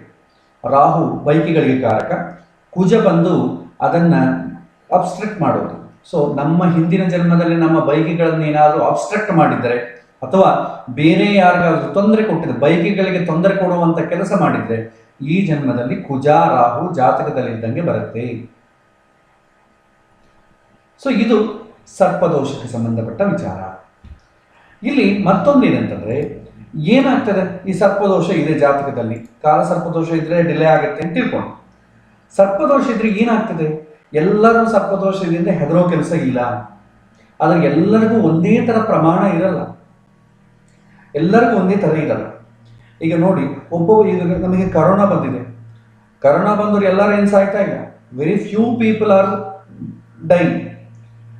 ಬಂದವರೆಲ್ಲ ಏನಾಗ್ತದೆ, ರಿಕವರ್ ಆಗ್ತಾ ಇದ್ದಾರೆ. ಯಾಕೆ ಒಬ್ಬರಿಗೆ ಏನು ಮಾಡ್ತಾರೆ, ಇನ್ನೊಬ್ರಿಗೆ ಯಾಕೆ ಏನು ಮಾಡಲ್ಲ ಅಂತಂದ್ರೆ ಅವರ ಶರೀರ ಅದಕ್ಕೆ ತಟ್ಕೊಳ್ಳೋ ಶಕ್ತಿ ಇರುತ್ತೆ, ಇಮ್ಯುನಿಟಿ ಪವರ್ ಇರುತ್ತೆ, ಇನ್ನೊಂದು ಇರುತ್ತೆ ಅಂತಂತೀವಿ. ಇಲ್ಲಿ ಕೂಡ ಎಲ್ಲರಿಗೂ ಸರ್ಪದೋಷ ಏನು ಯಾಕೆ ಮಾಡಲ್ಲ ಅಂತಂದ್ರೆ ಅವರಲ್ಲಿ ಕೂಡ ಪೂರ್ವ ಜನ್ಮದಲ್ಲಿ ಮಾಡಿದಂಥ ಪುಣ್ಯ ಇರುತ್ತೆ, ಸಂಸ್ಕಾರ ಇರುತ್ತೆ, ಇದು ಅದನ್ನು ಕೌಂಟರ್ ಮಾಡ್ತದೆ. ಹಾಗಾಗಿ ಸರ್ಪದೋಷ ಇದೆ ಅಂತ ಹೇಳಿ ಎಲ್ಲರೂ ಹೆದರೋ ಕೆಲಸ ಇಲ್ಲ. ವೆರಿ ಫ್ಯೂ ಪೀಪಲ್, ಯಾರ ಜಾತಕದಲ್ಲಿ ತುಂಬಾ ಗ್ರಹಗಳು ಕೆಟ್ಟು ಹೋಗಿ ಹಿಂದಿನ ಜನ್ಮದ ಪಾಪವನ್ನು ತಗೊಂಡು ಬಂದಿರ್ತಾನೋ ಅವರು ಮಾತ್ರವೇ ಇದಕ್ಕೆ ಹೆದರಬೇಕು, ಎಲ್ಲರೂ ಹೆದರೋ ಕೆಲಸ ಇಲ್ಲ. ಓಕೆ, ನೆಕ್ಸ್ಟ್ ಪಾಯಿಂಟ್, ಸರ್ಪದೋಷ ಬಂದ್ರೆ ಏನಾಗ್ತದೆ, ವಾಟ್ ನೆಕ್ಸ್ಟ್? ಸರ್ಪದೋಷ ಬಂದ್ರೆ ಏನಾಗ್ತದೆ ಅಂತಂದ್ರೆ ಮನೆಯಲ್ಲಿ ಸಿಂಪ್ಟಮ್ಸ್ ಹೇಗಿರುತ್ತೆ ಅಂತ ಹೇಳ್ತೀವಿ. ಮನೆಯಲ್ಲಿ ಯಾವಾಗೂ ಕೂಡ ಜಗಳ ಜಗಳ ಜಗಳ ಜಗಳ ಜಗಳ ಇರ್ತದೆ. ಯಾಕೆಂತಂದ್ರೆ ದೊಡ್ಡವರನ್ನ ಬೈಬಾರ್ದು, ಅದು ನಡೀತಾ ಇರ್ತದೆ. ಚಿಕ್ಕವರು ಜಂಬ ಕೊಚ್ಚಿಕೊಳ್ಳಬಾರ್ದು, ಅದು ನಡೀತಾ ಇರ್ತದೆ. ಇದೆಲ್ಲ ಆಗ್ತಾ ಇದ್ರೆ ಏನಾಗುತ್ತೆ ಅಂದ್ರೆ ಇದೆಲ್ಲ ಕೂಡ ಈ ರಾಹು ಕುಜಗಳ ವಾತಾವರಣ ಸೃಷ್ಟಿಯಾಗ್ತದೆ. ಅವ್ರ ಮನೆಯಲ್ಲಿ ಪ್ರಶಾಂತತೆ ಅಂತಂಬುದು ಇರೋದೇ ಇಲ್ಲ. ಪ್ರಶಾಂತವಾಗಿ ಒಂದು ದೇವರ ದೀಪ ಹಚ್ಚಲಿಕ್ಕೂ ಆಗಲ್ಲ. ದೇವರ ದೀಪ ಹಚ್ಚೋದಕ್ಕಾಗ್ಲಿ, ಪ್ರಶಾಂತವಾಗಿ ಒಂದು ಯಾವನ್ನ ಪುಸ್ತಕವನ್ನು ಓದಿಕೊಳ್ಳಿಕ್ಕೂ ಆಗಲ್ಲ. ಯಾವಾಗೂ ಕೂಡ ಟಾರ್ಚರ್ ಇರುತ್ತೆ ಮನೆಗೆ. ಅಸಲು ಆ ಟಾರ್ಚರ್ಗೆ ಯಾಕೆ ಬರ್ತಾ ಇದೆ ಅಂತ ಕೂಡ ಗೊತ್ತಾಗಲ್ಲ. ಯಾಕೆ ಹಿಂಗೆ ಬಿಹೇವ್ ಮಾಡ್ತಿದ್ದಾರೆ, ಯಾಕೆ ಹಿಂಗೆ ಆಗ್ತಾ ಇದೆ, ನನ್ನ ತಂದೆ ಯಾಕೆ ಹಿಂಗೆ ಬಿಹೇವ್ ಮಾಡ್ತಿದ್ದಾರೆ, ನನ್ನ ಮಗ ಯಾಕೆ ಹಿಂಗೆ ಬಿಹೇವ್ ಮಾಡ್ತಾ ಇದ್ದಾನೆ, ಹೆಂಡತಿ ಯಾಕೆ ಹಿಂಗೆ ಬಿಹೇವ್ ಮಾಡ್ತಾ ಇದ್ದಾರೆ, ಯಾರಿಗೂ ರೂಟ್ ಕಾಸೇ ಗೊತ್ತಾಗಲ್ಲ. ಅದಕ್ಕೆ ನಾವು ಏನೇನೋ ರೆಮಿಡಿಗಳು ಮಾಡ್ತೀವಿ, ಆದರೂ ಕೂಡ ಅದು ಕಡಿಮೆ ಆಗೋದಿಲ್ಲ. ಸೊ ಈ ಥರ ಮನೆಯಲ್ಲಿ ಯಾರಿಗಾದ್ರೂ ಸ್ಥಿತಿ ಇದ್ದರೆ ಅದಕ್ಕೆ ಸರ್ಪದೋಷ ಅಂತಂಬುದು ಸೂಚನೆ. ಜಾತಕದಲ್ಲಿ ಸರ್ಪದೋಷ ಇರ್ಬೋದು, ಮನೆಗೆ ಈ ಕಂಡೀಷನ್ ಇಲ್ಲ ಅಂತಂದ್ರೆ ಹೆದರೋ ಕೆಲಸ ಇಲ್ಲ. ಯಾರು ಹೆದರಬೇಕು ಅಂತಂದ್ರೆ ಜಾತಕದಲ್ಲಿ ಕುಜ ರಾಹು ಯಾವುದೇ ಒಂದು ರಾಶಿಯಲ್ಲಿದ್ದರು ಅಥವಾ ಯಾವುದೇ ಒಂದು ನವಾಂಶ ಅಂಶ ಚಕ್ರಗಳಲ್ಲಿದ್ದರು ಅಂಥವರು ಅವರ ಮನೆಯಲ್ಲಿ ಎಳ್ಳಷ್ಟು ಕೂಡ ಶಾಂತಿ ಇಲ್ಲದೆ ಇದ್ದರೆ ಆ ಸರ್ಪದೋಷದ ಪ್ರಭಾವ ಅವರಲ್ಲಿ ಇದೆ, ನಡೀತಾ ಇದೆ ಅಂತ ಅರ್ಥ. ಸರ್ಪದೋಷಕ್ಕೆ ಇನ್ನೊಂದು ಕೂಡ ಏನಂತಂದ್ರೆ ವಂಶ ಪಾರಂಪರ್ಯವಾಗಿ ಬರುತ್ತೆ. ಓಕೆ, ಸೊ ಇದನ್ನು ಹೇಗೆ ನಾವು ನೋಡ್ತೀವಿ ಅಂತಂದ್ರೆ ಸರ್ಪದೋಷವನ್ನ ನೋಡಿ, ಸರ್ಪದೋಷವನ್ನ ಕುಜ ರಾಹು ಯಾವುದೇ ಒಂದು ರಾಶಿಯಲ್ಲಿದ್ದರೆ ಅದರ ಜೊತೆ ಬೇರೆ ಗ್ರಹಗಳಿದ್ರೂ ಕೂಡ ಸರ್ಪದೋಷವೇ, ಕುಜ ರಾಹು ಜೊತೆಗಿರ್ಬೇಕು. ಆ ಥರ ಇದ್ರೆ ಸರ್ಪದೋಷಕ್ಕೆ ಸೂಚನೆ. ಈ ನೋಡಿ ಸರ್ಪ ನಿಮ್ಗೆ ಹೆಂಗಿರುತ್ತೆ, ಜೀನ್ಸ್, ನಾವು ಸೈನ್ಸ್ ಪ್ರಕಾರ ನೋಡಿದ್ರೆ ಜೀನ್ಸ್ ನಮ್ಮ DNA ನೋಡಿದ್ರೆ ಹಿಂಗೆ ಕಾಣುತ್ತೆ. ನಿಮಗೆ ಸರ್ಪ ಕೂಡ ಹಂಗೆ ಇರುತ್ತೆ ನೋಡಿ, ನಿಮ್ಗೆ ಅದೇ ಥರನೇ ಇರುತ್ತೆ. ಅದು ಕೂಡ ನಿಮ್ಗೆ ಅದು ಮೈದುನ ಮಾಡೋ ಕಾಲಕ್ಕೆ ಇದೇ ಥರ ಆಗ್ತದೆ. ಸೊ ನಮ್ಮ ವಂಶ ಅಂತಂಬೋದು ಸೂಚನೆ ಮಾಡೋದು DNA. ನಮ್ಮ ಹಿರಿಯರು, ತಾತ, ತಂದೆ. ಇಲ್ಲೇನಂತಂದ್ರೆ ಯಥಾ ರಾಜ ತಥಾ ಪ್ರಜಾ. ತಾತ ಹೇಗಿರ್ತಾನೆ ತಂದೆ ಹಾಗೆ ಇರ್ತಾನೆ, ತಂದೆ ಹೇಗಿರ್ತಾನೋ ಮಗ ಹಾಗೆ ಇರ್ತಾನೆ. ತಾತ ತುಂಬ ಕೋಪಿಷ್ಟ, ತುಂಬ ತೊಂದರೆ ಕೊಡ್ತಿದ್ದ ಅಂತಂದ್ರೆ ಮಗ ಬಂದು ತಂದೆಯನ್ನು ಗೌರವ ಕೊಡಲ್ಲ, ಮೊಮ್ಮಕ್ಕಳು ತಂದೆಗೆ ಗೌರವ ಕೊಡಲ್ಲ. ಇದು ಹರಕೊಂತ ಬರ್ತದೆ ಒಂದೊಂದು ಜನ್ಮದಲ್ಲಿ. ಅದಕ್ಕೆ ನೋಡಿ ಜಗಳ ಅಂತ ಅಂಬೋದು ವಂಶ ಪಾರಂಪರ್ಯ ಬರುತ್ತೆ. ಅವ್ರ ತಾತ ತುಂಬಾ ಕೋಪಿಷ್ಟಿಯಾಗಿದ್ದ ಅಥವಾ ಮತ್ತೆ ತಂದೆಗೆ ಅದೇ ಬರುತ್ತೆ, ಅಥವಾ ಮೊಮ್ಮಕ್ಕಳಿಗೆ ಬರುತ್ತೆ. ಇದು ಬರ್ತಾ ಇರುತ್ತೆ. ಈ ಚೈನ್ ಎಲ್ಲಾದ್ರೂ ಕಟ್ ಆಯ್ತು ಅನ್ಕೊಳ್ಳಿ, ಮನೆಗೆ ತುಂಬಾ ಎಲ್ಲ ಓದ್ಕೊಂಡಿದ್ರೆ, ಎಜುಕೇಶನ್ ಬಂದಿದೆ, ಒಂದು ಕಾಮನ್ ಸೆನ್ಸ್ ಯೂಸ್ ಮಾಡ್ತಾ ಇದ್ದಾರೆ, ಸೊ ಯಾವುದು ಜಗಳ ಆಡಲ್ಲ, ಸ್ವಲ್ಪ ವ್ಯಾಲ್ಯೂಸ್ ಇದೆ ಅಂತಂದ್ರೆ ಅವರು ಇದ್ರ ಬಗ್ಗೆ ಹೆದರೋ ಕೆಲಸ ಇಲ್ಲ, ಅವ್ರಿಗೆ ಏನು ಮಾಡೋದಿಲ್ಲ. ಸರ್ಪದೋಷ ಸರ್ಪದೋಷ ಅಂತ ಅಂಬೋದು ಕೇವಲ ಜಾತಕದಲ್ಲಿ ನೋಡಿ ಮಾತ್ರ, ಹೆದರಬೇಡಿ, ಕನ್ಕ್ಲೂಷನ್ ಕೊಡಬೇಡಿ. ಯಾರ ಜಾತಕದಲ್ಲಿ ಅದು ಸರ್ಪದೋಷ ಇದೆ ಅಂದ್ರೆ ಫಸ್ಟ್ ಅವ್ರನ್ನ ಪ್ರಶ್ನೆ ಕೇಳಿ, ನಿಮ್ಮ ಮನೆ ಪ್ರಶಾಂತವಾಗಿದೆಯಾ, ನಿಮ್ಮ ಮನೇಲಿ ತುಂಬಾ ಜಗಳ ಇದೆಯಾ, ಯಾರಾದ್ರೂ ಈ ತರ ಮನೆಗೆ ಅಷ್ಟಿಷ್ಟು ಪ್ರಶಾಂತವಾಗಿ ದೇವ್ರ ಪೂಜೆ, ಒಂದು ಪೂಜೆ ಮಾಡ್ಕೊಳ್ಲಿಕ್ಕೆ ಆಗ್ತದ, ನಿಮ್ಮ ಮನೆಯಲ್ಲಿ ಪೂಜೆಗಳು ನಡೀತವ, ಏನಾದ್ರು ಮೆಡಿಟೇಷನ್ ಇಂಥದ್ದು ಮಾಡ್ಲಿಕ್ಕೆ ಆಗ್ತದ, ಇದನ್ನ ಫಸ್ಟ್ ಕೇಳಿ ತಿಳ್ಕೊಳ್ಬೇಕು. ಇಲ್ಲ ಸರ್ ನಮ್ಮ ಮನೆಗೆ ಎಲ್ಲ ಪೂಜೆಗಳು ಚೆನ್ನಾಗಿ ಆಗ್ತದೆ, ಇನ್ನು ಜಗಳ ಅಂತೀನ ಎಲ್ಲರ ಮನೆಗೂ ಕಾಮನ್, ಅದೊಂದು ದೊಡ್ಡ ಕ್ರೈಟೀರಿಯಾ ಅಲ್ಲ. ಅಕೇಶನಲ್ಲಿ ಆದ್ರೆ ಪರವಾಗಿಲ್ಲ, ಡೈಲಿ ಆದ್ರೆ ಏನಾಗ್ತದೆ ಅದು ಸೂಚನೆ. ಇಲ್ಲ ಸರ್ ಅವಾಗ ಜಗಳ ಆಗ್ತಾ ಇರುತ್ತೆ, ಮಾಮೂಲಾಗಿ ಏನಾಗಲ್ಲ, ಅಕೇಶನಲ್ಲಿ ಆಗ್ತದೆ. ಮನೆಗೆಲ್ಲ ಪೂಜಾ ಪುರಸ್ಕಾರ ಎಲ್ಲ ಮಾಡ್ತೀವಿ ಆಚಾರ್ಯ, ಅದೆಲ್ಲ ತೊಂದರೆ ಇಲ್ಲ ಅಂತಂದ್ರೆ ಕುಜದೋಷ ಇದ್ರೂ ಕೂಡ ಅದರ ಪ್ರಭಾವ ಜಾಸ್ತಿ ಇಲ್ಲ, ಸರ್ಪದೋಷ ಇದ್ರೂ ಕೂಡ ಅದರ ಪ್ರಭಾವ ಜಾಸ್ತಿ ಇಲ್ಲ ಅಂತ ಅಂದ್ಕೊಳ್ಬೇಕು. ಇದು ಸೂಚನೆ. ಇದಿದ್ರೆ ಮಾತ್ರ ಹೆದರಿ, ಅದರ್ವೈಸ್ ಹೆದರೋ ಕೆಲಸ ಇಲ್ಲ. ಜಾತಕದಲ್ಲಿ ಕುಜಾರಾವ್ ಇದೆ ಅಂತ ಹೆದರೋ ಕೆಲಸ ಇಲ್ಲ. ಎಷ್ಟೋ ಜನಕ್ಕೆ ಕೋವಿಡ್ ಪಾಸಿಟಿವ್ ಬಂದಿದೆ, ಆದ್ರೆ ಅವ್ರಿಗೆ ಸಿಂಪ್ಟಮ್ಸೇ ಇಲ್ಲ, ಯಾಕೆ ಹೆದರ್ಬೇಕು? But he will be asymptomatic, ಇನ್ನೊಬ್ಬರಿಗೆ ಸ್ಪ್ರೆಡ್ ಮಾಡ್ಬೋದು ಅಷ್ಟೇ. ಇಲ್ಲಿ ಆ ಥರ ಇಲ್ಲ. ಸರ್ಪದೋಷ ಇದ್ರೆ ಅದು ನೀವು ಎಕ್ಸ್ಪೀರಿಯನ್ಸ್ ಆಗ್ತಾ ಇದ್ದೀರಾ ಮನೆಯಲ್ಲಿ ನೋಡಿ, ಎಕ್ಸ್ಪೀರಿಯನ್ಸ್ ಆಗ್ಲದ್ರೆ ನೀವು ಅದಕ್ಕೇನು ಹೆದರೋ ಕೆಲಸ ಇಲ್ಲ, ಅದನ್ನು ಹೈಲೈಟ್ ಮಾಡೋ ಕೆಲಸ ಇಲ್ಲ. ಹೈಲೈಟ್ ಯಾವಾಗ ಮಾಡ್ಬೇಕಂದ್ರೆ ಅದರ ಎಕ್ಸ್ಪೀರಿಯನ್ಸ್ ಅದು ಆದಾಗ ಮಾತ್ರವೇ ಮಾಡ್ಬೇಕು ಹೈಲೈಟ್. ಓಕೆ, ಸೊ ಇದು ಸರ್ಪದೋಷದ ವಿಚಾರ. ನೆಕ್ಸ್ಟ್ ಮಾಂಗಲ್ಯ ದೋಷ ಅಂತ ಬರುತ್ತೆ. ಈ ಸರ್ಪದೋಷವನ್ನೇ ಕೆಲವು ಜನ ಪಿತೃದೋಷ ಅಂತ ಕೂಡ ಕರೀತಾರೆ. ಪಿತೃದೋಷ ಅಂದ್ರೆ ವಂಶ ಪಾರಂಪರ್ಯವಾಗಿ ಬರ್ತದೆ. That is also nothing but ಸರ್ಪದೋಷವೇ, ವಂಶ ಪಾರಂಪರ್ಯ ಬರುತ್ತೆ. ಕಾರಣ ಇದನ್ನು ಪಿತೃದೋಷ ಅಂತ ಕೂಡ ಕನ್ಸಿಡರ್ ಮಾಡ್ಬೋದು. ಎರಡು ಬೇರೆ ಬೇರೆ ಅಂದ್ಕೊಂಡು ಕನ್ಫ್ಯೂಸ್ ಮಾಡಿಕೊಳ್ಬೇಕು. ನೆಕ್ಸ್ಟ್ ಮಾಂಗಲ್ಯ ದೋಷ ಅಂದ್ರೆ, ದೋಷ ಅಂದ್ರೆ ತೊಂದರೆ, ಅದಕ್ಕೆ ಸಂಬಂಧಪಟ್ಟ ಹಿಂದಿನ ಜನ್ಮದಲ್ಲಿ ಪಾಪ ಮಾಡೋದು. ಸೊ ಮಾಂಗಲ್ಯ ದೋಷ ಅಂತಂದ್ರೆ, ಮಾಂಗಲ್ಯ ಅಂತಂದ್ರೆ ನಮಗೆ ಹೆಣ್ಣು ಮಕ್ಕಳಿಗೆ ಸೌಭಾಗ್ಯ ಅಂತಂದ್ರೆ ಕೇವಲ ಮಾಂಗಲ್ಯ ಧಾರಣ ಮಾಡಿದ್ರೆ ಸೌಭಾಗ್ಯ ಅಲ್ಲ, ಗಂಡ ಅನುಕೂಲವಾಗಿ ಗಂಡನಿಂದ ಪ್ರೀತಿಯನ್ನ ಬಯಸೋದೇ ಸೌಭಾಗ್ಯ ಅಂತಾರೆ. ಕೇವಲ ಒಂದು ಮಾಂಗಲ್ಯ, ಒಂದು ಬಂಗಾರದ 2 ಚೈನ್ ಹಾಕ್ಕೊಂಡು ಎಲ್ಲ 4 ಮನೆಗೆ ಹೋಗಿ, ನಮಗೆ ಭಜನಾ ಮಂಡಳಿ ನಡೀತದಲ್ಲ, ಭಜನಾ ಮಂಡಳಿಯಲ್ಲಿ ಏನು ಮಾಡ್ತಾರೆ, ಚೈನ್ ಹಾಕೊಳ್ತಾರೆ, ಒಬ್ಬೊಬ್ಬರ ಮನೆಗೆ ಹೋಗಿ ಲಕ್ಷ್ಮೀ ಶೋಭಾನವನ್ನು ಹೇಳ್ತಾರೆ, ತಪ್ಪಲ್ಲ, ಮಾಡ್ಬೋದು. ಆದರೆ ಅದನ್ನ ಒಂದೇ ಸೌಭಾಗ್ಯ ಮಾಂಗಲ್ಯ ಅನ್ನಲ್ಲ, ಅದರ ಜೊತೆ ಗಂಡನ ಪ್ರೀತಿಗೆ ಒಳಗಾಗಬೇಕು. ಗಂಡನನ್ನ ಪ್ರೀತಿಯಿಂದ ನೋಡೋದಾಗ್ಲಿ, ಗಂಡ ಪ್ರೀತಿಯಿಂದ ನೋಡ್ಕೊಳ್ಳೋದಾಗ ಒಬ್ಬರನ್ನೊಬ್ಬರು ಇರೋದನ್ನೇ ಸೌಭಾಗ್ಯ ಅಂತಾರೆ. ಇಲ್ಲದ್ರೆ ಸೌಭಾಗ್ಯ ಅನ್ನಲ್ಲ. ನಾ ಹೇಳಿದ್ನಲ್ಲ, ಅರ್ಜುನ ಅಣ್ಣನನ್ನು ಬೈದ್ರು ಕೂಡ ಕೊಂದಂಗೆ ಲೆಕ್ಕ. ಇಲ್ಲಿ ಕೂಡ ಗಂಡ ಹೆಂಡತಿ ಒಬ್ಬರನ್ನೊಬ್ಬರು ಪ್ರೀತಿ ಮಾಡಿಕೊಳ್ಳದೆ ವಿಶ್ವಾಸ ಕಳೆದುಕೊಂಡು ಅದುಕೊಂಡ್ರು ಕೂಡ ಒಬ್ಬರನ್ನೊಬ್ಬರು ಕೊಂದುಕೊಂಡಂಗೆ ಲೆಕ್ಕ. ಸೊ ಹಾಗಾಗಿ ಶಾಸ್ತ್ರದಲ್ಲಿ ತುಂಬಾ ಸೂಕ್ಷ್ಮವಾಗಿ ಹೇಳುತ್ತೆ. ಇದಕ್ಕೆ ಕಾಮನ್ ಸೆನ್ಸ್ ಬೇಕಾಗ್ತದೆ. ಸುಮ್ಮನೆ ಟೆಕ್ನಿಕಲ್ ಆಗಿ ನೋಡ್ಬಿಟ್ರೆ ನಮ್ಗೆ ಏನೂ ಪ್ರಯೋಜನ ಇಲ್ಲ, ಅದು ಎಲ್ಲರಿಗೂ ಎಕ್ಸ್ಪೀರಿಯನ್ಸ್ ಆಗಲ್ಲ. ಸೊ ಇಲ್ಲಿ ಟೆಕ್ನಿಕಲ್ ಆಗಿ ಏನು ಹೇಳ್ತಾರೆ, ಮಾಂಗಲ್ಯ ದೋಷಕ್ಕೆ ಯಾವುದು ಸೌಭಾಗ್ಯಕ್ಕೆ ಪ್ರೀತಿಗೆ ಬಂಧಕ. ಸೊ ರಿಯಾಲಿಟಿಗೆ ನೋಡಿ, ನೀವು ಗಂಡ ಹೆಂಡತಿಯ ಮಧ್ಯೆ ಪ್ರೀತಿಗೆ ಬಂಧಕ ಯಾವುದು? ಇಬ್ಬರು ಪ್ರೀತಿ ಮಧ್ಯೆ ಬಂಧಕ ಯಾವುದಾಗತ್ತೆ ಅಂತಂದ್ರೆ, ಮೇಜರ್ ಥಿಂಗ್ ಏನಂತಂದ್ರೆ ಎಕ್ಸ್ಟ್ರಾ ಮ್ಯಾರಿಟಲ್ ಆಕ್ಟಿವಿಟೀಸ್. ಹೆಂಡತಿ ಜೀವಂತವಾಗಿದ್ದಾಗೆ ಇನ್ನೊಬ್ಬ ಹೆಣ್ಣನ್ನು ಆಶೆ ಪಡೋದು, ಗಂಡ ಜೀವಂತನಾಗಿದ್ದಾಗೆ ಪರಪುರುಷವನ್ನು ಬಯಸೋದು, ಇದೆರಡೂ ಕೂಡ ತುಂಬ ದೊಡ್ಡ ತಪ್ಪು. ಮಿತ ಉಳಿದದ್ರೆಲ್ಲ ಸಣ್ಣ ಸಣ್ಣದೇ, ಅದರಲ್ಲಿ ಏನು ಅಷ್ಟು ಪ್ರೀತಿ ಕಳ್ಕೊಳ್ಳೋಂಥದ್ದೇನಿಲ್ಲ. ನಂಬಿಕೆ ಇಲ್ಲ, ವಿಶ್ವಾಸ ಇಲ್ಲ ಅಂತಂದ ಕಂಡೀಷನ್ಸ್ ಇದೆ. Extra marital affairs, okay. So unconventional marriage ಅಂತ ಕೂಡ ಅಂತಾರೆ. ಸೊ ಅದೆಲ್ಲ ಕೂಡ ಏನಾಗುತ್ತೆ ಅಂದರೆ ಈ ಲವ್ ಮ್ಯಾರೇಜ್ ಕೂಡ ಒಂದು ಕಡೆ ಈ ಕೆಳಗೆ ಬರುತ್ತೆ. ಬಟ್ ಅದು ಪಕ್ಕಕ್ಕೆ ಇಡೋಣ, ಲವ್ ಮ್ಯಾರೇಜ್ ಅನ್ನೋದು ಪಕ್ಕಕ್ಕೆ ಇಡಿ. ಸೊ ಇಲ್ಲಿ ಜಾತಕದಲ್ಲಿ ಹೇಗೆ ಗುರುತಿಸ್ತೀವಿ ಅಂದರೆ, ಶುಕ್ರ ರಾಹು ಯಾವುದೇ ಒಂದು ರಾಶಿಯಲ್ಲಿ ಇದ್ದರೆ ಮಾಂಗಲ್ಯ ದೋಷ ಆಗ್ಲಿಕ್ಕೆ ಅವಕಾಶ ಇದೆ. ಅದಿದ್ರೆ ಅಷ್ಟು ಮಾತ್ರಕ್ಕೆ ಮಾಂಗಲ್ಯ ದೋಷ ಅಂತ ಅಂದ್ಕೊಳ್ಬೇಡಿ, ಮತ್ತೆ ಕಂಡೀಷನ್ಸ್ ಅಪ್ಲೈ. ಶುಕ್ರ ರಾಹು ರಾಶಿಯ ಜಾತಕದಲ್ಲಿದ್ದು ಮನೆಯಲ್ಲಿ ಗಂಡ ಹೆಂಡತಿಯ ಮಧ್ಯೆ ಒಬ್ಬರ ಮೇಲೆ ಒಬ್ಬರಿಗೆ ವಿಶ್ವಾಸ ಕಳೆದುಕೊಂಡರೆ ಮಾತ್ರವೇ ಇದು ಎಫೆಕ್ಟ್ ಆಗ್ತದೆ. ವಿಶ್ವಾಸ ಇಲ್ಲಿ ಕಳೆದೋಯ್ತಂದ್ರೆ ಅದು ಎಫೆಕ್ಟ್ ಆಗ್ತದೆ, ಅದರ್ವೈಸ್ ಏನು ಎಫೆಕ್ಟ್ ಆಗಲ್ಲ. ಮಾನಸಿಕವಾಗಿರ್ಬೋದು, ಈಗ ಹೆಂಡತಿ ಇರ್ತಾಳೆ, ಮಾನಸಿಕವಾಗಿ ಪರಪುರುಷನನ್ನು ಬಯಸಿದ್ರು ನಮಗೇನೋ ಗೊತ್ತಾಗ್ತದೆ? ಗೊತ್ತಾಗಲ್ಲ. ಗಂಡ ಮನೆಗೆ ಇರ್ತಾನೆ, ಪ್ರೀತಿಯಾಗಿ ನೋಡ್ಕೊಳ್ತಾ ಇರ್ತಾನೆ, ಮನಸ್ಸಿನಲ್ಲಿ ಯಾರನ್ನೋ ಊಹಿಸ್ಕೊಳ್ತಾ ಇರ್ತಾನೆ, ಅದು ನಮ್ಮ ಕಂಟ್ರೋಲಲ್ಲಿ ಇರಲ್ಲ. ನಮಗೆ ಎದುರುಗಡೆ ಪ್ರೀತಿಯಾಗಿದ್ದಾನ ಇಲ್ಲ ಅಂತ ನೋಡ್ತೀವಿ.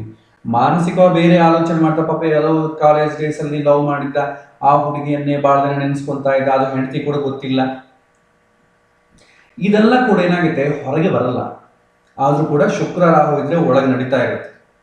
ಆದರೆ ನಮಗೆ ಹೊರಗೆ ಬಂದ್ರೇ ಕನ್ಕ್ಲೂಷನ್ ಮಾಡ್ಲಿಕ್ಕೆ ಆಗ್ತದೆ. ಒಳಗಿದ್ದ ನಾವೇನು ಜ್ಞಾನಿಗಳು, ತುಂಬ ಅಪರೋಕ್ಷ ಜ್ಞಾನಿಗಳಾದರೆ ಅವ್ರ ಮನಸ್ಸಿನಲ್ಲಿ ಏನು ಊಹಿಸ್ಕೊತಾ ಇದೆ ಅಂತ ಗೊತ್ತಾಗ್ತದೆ.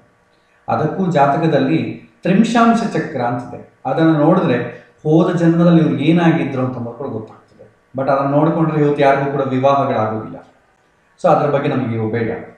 ಇಲ್ಲಿ ಶುಕ್ರ ರಾಹುಗಳು ಯಾವುದೇ ಒಂದು ರಾಶಿಯಲ್ಲಿದ್ದರೆ ಈ ಮಾಂಗಲ್ಯ ದೋಷ ಸೂಚನೆ ಮಾಡ್ತದೆ. ಯಾಕೆ ಸೂಚನೆ ಮಾಡ್ತದೆ? ರಾಹು ಅಂದರೆ ನಾವು ಅವಾಗ ಏನು ಹೇಳಿದ್ವಿ, ಬಯಕೆ, ಅತಿಯಾದ ಬಯಕೆ, ಅಧಾರ್ಮಿಕವಾದ ಬಯಕೆ. ಸೊ ರಾಹು ಅಂತಂದ್ರೆ ಅಧಾರ್ಮಿಕ, ಅವನಿಗೆ ಹೀಗೆ ಮಾಡಬೇಕು ಅಂತೇನಿಲ್ಲ, ಹೇಗನ್ನ ಮಾಡೋದು, ನನಗೆ ಬೇಕಷ್ಟೇ ಅವ್ರು, ಅದು ಮಾಡಬಹುದಾ ಮಾಡಬೇಕಾ ಅಂತ ಎಂಬುದು ಸಂಬಂಧ ಇಲ್ಲ, ಅದು ರಾಹು. ಶುಕ್ರ ಏನು? ಕಳತ್ರಕಾರಕ, ಕಾಮಕ್ಕೆ ಕಾರಕ, ದಾಂಪತ್ಯ ಜೀವನಕ್ಕೆ ಕಾರಕ, ಸೆಕ್ಷುವಲ್ ಅಫೇರ್ಸಿಗೆಲ್ಲ ಕೂಡ ಶುಕ್ರ ಕಾರಕ. ಆಲ್ರೆಡಿ ಸೆಕ್ಷುವಲ್ ಅಫೇರ್ಸ್ ಇರೋನಿಗೆ ರಾಹು ಸೇರಿದ್ರೆ ಏನಾಗ್ತದೆ? ಆಲ್ರೆಡಿ ಒಬ್ಬ ಕುಡಿತಾ ಇದ್ದ ಪಾಪ, ಅವನ ಜೊತೆಗೆ ಇನ್ನೊಬ್ಬ ಕುಡಿಗಾರ ಸೇರಿದ್ರೆ ಏನಾಗ್ತದೆ? ಮನೆಯೇ ಬಾರ್ ಆಗ್ತದೆ. ಅಷ್ಟು ಮುಂಚೆ ಅವನೊಬ್ಬನೇ ಎಲ್ಲೋ ಸ್ವಲ್ಪ ಕುಡಿದು ಬರ್ತಿದ್ದ, ಅವನೊಬ್ಬ ಕುಡಿಯೋ ಫ್ರೆಂಡ್ ಸಿಕ್ಕಿದ, ಏನು ಚಿಂತೆ ಮಾಡಬೇಡ, ನಮ್ಮ ಮನೆಗೆ ಬಾ, ನಾವಿಬ್ಬರು ಸರ್ ಬಾರಿಗೆ ಹೋಗೋಣ, ತೊಗೊಂಡು ಹೋಗಿ ಎಲ್ಲ ಒಂದು ಕಡೆ ಬೈಕಲ್ಲಿ ಹೋಗಿ ಕುಡಿದು ಬರೋಣ ಅಂತ. ಏನಾಗ್ತದೆ? ಜಾಸ್ತಿ ಆಗ್ತದೆ. ಶುಕ್ರ ಕಾಮಕಾರಕ, ಒಳ್ಳೆಯದು. ಆ ಶುಕ್ರನ ಜೊತೆ ರಾಹು ಸೇರಿದ ಅಂದ್ಕೊಳ್ಳಿ, ಕಾಮ ಜಾಸ್ತಿ ಆಗ್ಬಿಡ್ತದೆ. ಕಾಮ ಜಾಸ್ತಿ ಆದಾಗ ಏನಾಗುತ್ತೆ ಅಂದರೆ ಅವನಿಗೆ ಇದು ಮಾಡಬೇಕಾ, ಮಾಡಬಹುದಾ, ಮಾಡಬಾರ್ದಾ ಅಂತ ಅಂಬೋದು ಎಚ್ಚರ ಇರಲ್ಲ. ಹೇಗಾದರೂ ಪರವಾಗಿಲ್ಲ, ನಾನು ಅದನ್ನು ನಾನು ಹೊಂದಬೇಕು ಅಂತ ಅನ್ಸುತ್ತೆ. ಅವಾಗ ಏನಾಗುತ್ತೆ? ಅಧಾರ್ಮಿಕವಾಗಿ ಕಾಮವನ್ನು ಹೊಂದಬೇಕಾಗ್ತದೆ. ಸೊ ಹೆಂಡತಿ ಇಟ್ಟುಕೊಂಡು ಪರಪುರುಷನನ್ನು ಇದು ಮಾಡೋದಾಗಲಿ, ಇನ್ನೊಬ್ಬ ಹೆಂಗಸನ್ನಾಗಲಿ ಇನ್ನೊಬ್ಬ ಗಂಡಸನ್ನಾಗಲಿ ಬಯಸುವುದಾಗಲಿ, ಈ ಥರ ಅಫೇರ್ಸ್ ನಡೀತದೆ. ನಾವು ಪೇಪರಲ್ಲಿ ಎಷ್ಟೋ ಕಡೆ ನೋಡ್ತಾ ಇರ್ತೀವಿ, ಎಷ್ಟೋ ಹತ್ಯೆಗಳು ನಡೀತಾ ಇದ್ದಾವೆ, ಇದರಿಂದ ಮರ್ಡರ್ಸ್ ನಡೀತಾ ಇದ್ದಾವೆ. ಸೊ ಶುಕ್ರ ರಾಹು ಜಾತಕದಲ್ಲಿ ಇದ್ದರೆ ಇದು ಸೂಚನೆ ಮಾಡ್ತದೆ. ಆದರೆ ಎಲ್ಲರಿಗೂ ಇದು ಎಕ್ಸ್ಪೀರಿಯನ್ಸ್ ಆಗೋದಿಲ್ಲ. ಶುಕ್ರ ರಾಹುಗಳಿದ್ದಷ್ಟು ಮಾತ್ರವೇ ಗಂಡನ್ನ ಅನುಮಾನಿಸೋದಾಗಲಿ, ಹೆಂಡತಿಯನ್ನು ಅನುಮಾನಿಸೋದಾಗಲಿ ಒಳ್ಳೆಯದಿಲ್ಲ. ಆದರೆ ಇದು ಯಾವಾಗ ಎಕ್ಸ್ಪೀರಿಯನ್ಸ್ ಆಗುತ್ತೆ? ಮನೆಯಲ್ಲಿ ಆ ವಾತಾವರಣ ಇದ್ದಾಗ ಮಾತ್ರವೇ ಎಕ್ಸ್ಪೀರಿಯನ್ಸ್ ಆಗುತ್ತೆ. ಶುಕ್ರ ರಾಹುಗಳಿರ್ತಾರೆ, ಸನ್ಯಾಸಿ ಕೂಡ ಶುಕ್ರ ರಾಹುಗಳಿರ್ತಾರೆ. ಆದರೆ ಈಗ ನಮ್ಗೆ ಏನೋ ಗೊತ್ತಾಗೋದಿಲ್ಲ. ಕೆಲವಿನ ಜನ ಹೊರಗೆ ಬೀಳ್ತಾರೆ, ಕೆಲವಿನ ಜನ ಹೊರಗೆ ಬೀಳಲ್ಲ ಅಷ್ಟೇ. ಸೊ ಇದನ್ನು ಕಂಟ್ರೋಲ್ ಮಾಡಿಕೊಳ್ಳೋ ಜನ ಇದ್ದಾರೆ. ಶುಕ್ರ ರಾಹುಗಳಿದ್ರೂ ಕೂಡ ಮನಸ್ಸು ಅತಿಯಾದಂಥ ಬೈಕಿಗಳ ಆಲೋಚನೆಗೆ ಹೋಗ್ತಾರೆ. ಬಹಳಷ್ಟು ಜನ ಹಿಂದಿನ ಜನ್ಮ ಮಾಡಿದಂಥ ಪುಣ್ಯದಿಂದ, ಅವರ ಒಂದು ಸಂಸ್ಕಾರ ಬಲದಿಂದ ನಾವು ಈ ಥರ ಎಲ್ಲ ಮಾಡಬಾರ್ದು, ಸಮಾಜದಲ್ಲಿ ನಮಗೆ ಹೆಸರು ಕೆಟ್ಟು ಹೋಗ್ತದೆ, ಅವನಿಗೆ ಮಾಡಬೇಕು ಅಂತ ಅನಿಸಿದ್ರೂ ಕೂಡ ಅವನನ್ನು ಅವನು ಸಮಾಧಾನ ಮಾಡಿಕೊಂಡು ಕಂಟ್ರೋಲ್ ಮಾಡಿಕೊಳ್ತಾನೆ. ಆ ಕೇಸ್ ಕೂಡ ಇದೆ. ಅದು ಯಾವಾಗ? ಜಾತಕದಲ್ಲಿ ಲಗ್ನ ಚೆನ್ನಾಗಿದ್ದು, ಚಂದ್ರ ಬುಧ ಚೆನ್ನಾಗಿದ್ರೆ, ಮನಸ್ಸು ಬುದ್ಧಿ ಕಂಟ್ರೋಲ್ ಆಗಿದ್ದರೆ, ಆವಾಗ ಉಳಿದ ಏನೇ ತೊಂದರೆಗಳು ಬಂದರೂ ಕೂಡ ಇವನಿಗೇನೂ ಆಗೋದಿಲ್ಲ. ಶುಕ್ರ ರಾಹುಗಳಿದ್ರೂ ಕೂಡ ಏನೋ ಆಗೋದಿಲ್ಲ. ಸೊ ಉಳಿದೆಲ್ಲ ಚೆನ್ನಾಗಿರ್ಬೇಕು. ಆದರೆ ಈ ಥರ ಬರಲಿಕ್ಕೆ ಕಾರಣ ಯಾರು ಅಂತಂದರೆ ಶುಕ್ರ ರಾಹುಗಳು ಮಾಂಗಲ್ಯ ದೋಷವನ್ನು ಸೂಚನೆ ಮಾಡ್ತದೆ. ಅಂದರೆ ಮಾಂಗಲ್ಯ ದೋಷ ಅಂದರೆ ಗಂಡ ಹೆಂಡತಿಯರ ಪ್ರೀತಿಗೆ ಬಂಧಕ ಅಂತ ಅರ್ಥ. ಅಷ್ಟೇ ಆಗಲಿ ವೈದವ್ಯ ಯೋಗ ಬರುತ್ತೆ, ನಾನು ಇನ್ನೊಂದು ಎರಡನೇ ಮದುವೆ ಆಗ್ತೀನಿ ಅಲ್ಲ. ಎರಡನೇ ಮದುವೆ ಆಗಲಿಕ್ಕೆ, ಮೂರನೇ ಮದುವೆ ಆಗಲಿಕ್ಕೆ ಇದೆಲ್ಲ ಕಾರಣ ಅಷ್ಟೇ. ಇದಿದೆ ಅಂತ ಆಗ್ಲಿಕ್ಕಿಲ್ಲ. ಎಷ್ಟೋ ಜನ 3 ಮದುವೆಗಳು ಮಾಡ್ಕೊಂಡಿದ್ದಾರೆ ಡೈವರ್ಸ್ ಕೊಳ್ಳಾರ್ದೆ. ಹಿಂದಿನ ಕಾಲದಲ್ಲಿ ಒಬ್ಬೊಬ್ಬ ರಾಜ 4-5 ಜನ ಮದುವೆ ಮಾಡ್ಕೊಂತಿದ್ರು. ಅಷ್ಟು ಅವಾಗೇನು ಡೈವರ್ಸ್ ಇಲ್ವಲ್ಲ, 4-5 ಮದುವೆಗಳು ಹೆಂಗಾಯ್ತು ಮತ್ತೆ. ಸೊ ಇಲ್ಲಿ ಇದನ್ನ ನಾವು ಸರ್ಪದೋಷ ಅಂತ ಕರಿತೀವಿ, ಮಾಂಗಲ್ಯ ದೋಷ ಅಂತ ಕರಿತೀವಿ. ಎರಡನೇ ಕಂಡೀಷನು, ಈ ಮಾಂಗಲ್ಯಕ್ಕೆ, ಸೌಭಾಗ್ಯಕ್ಕೆ ಬಂಧಕ ಯಾವುದು ಅಂತಂದ್ರೆ ಸೂರ್ಯ 7ನೇ ಮನೆಯಲ್ಲಿರೋದು.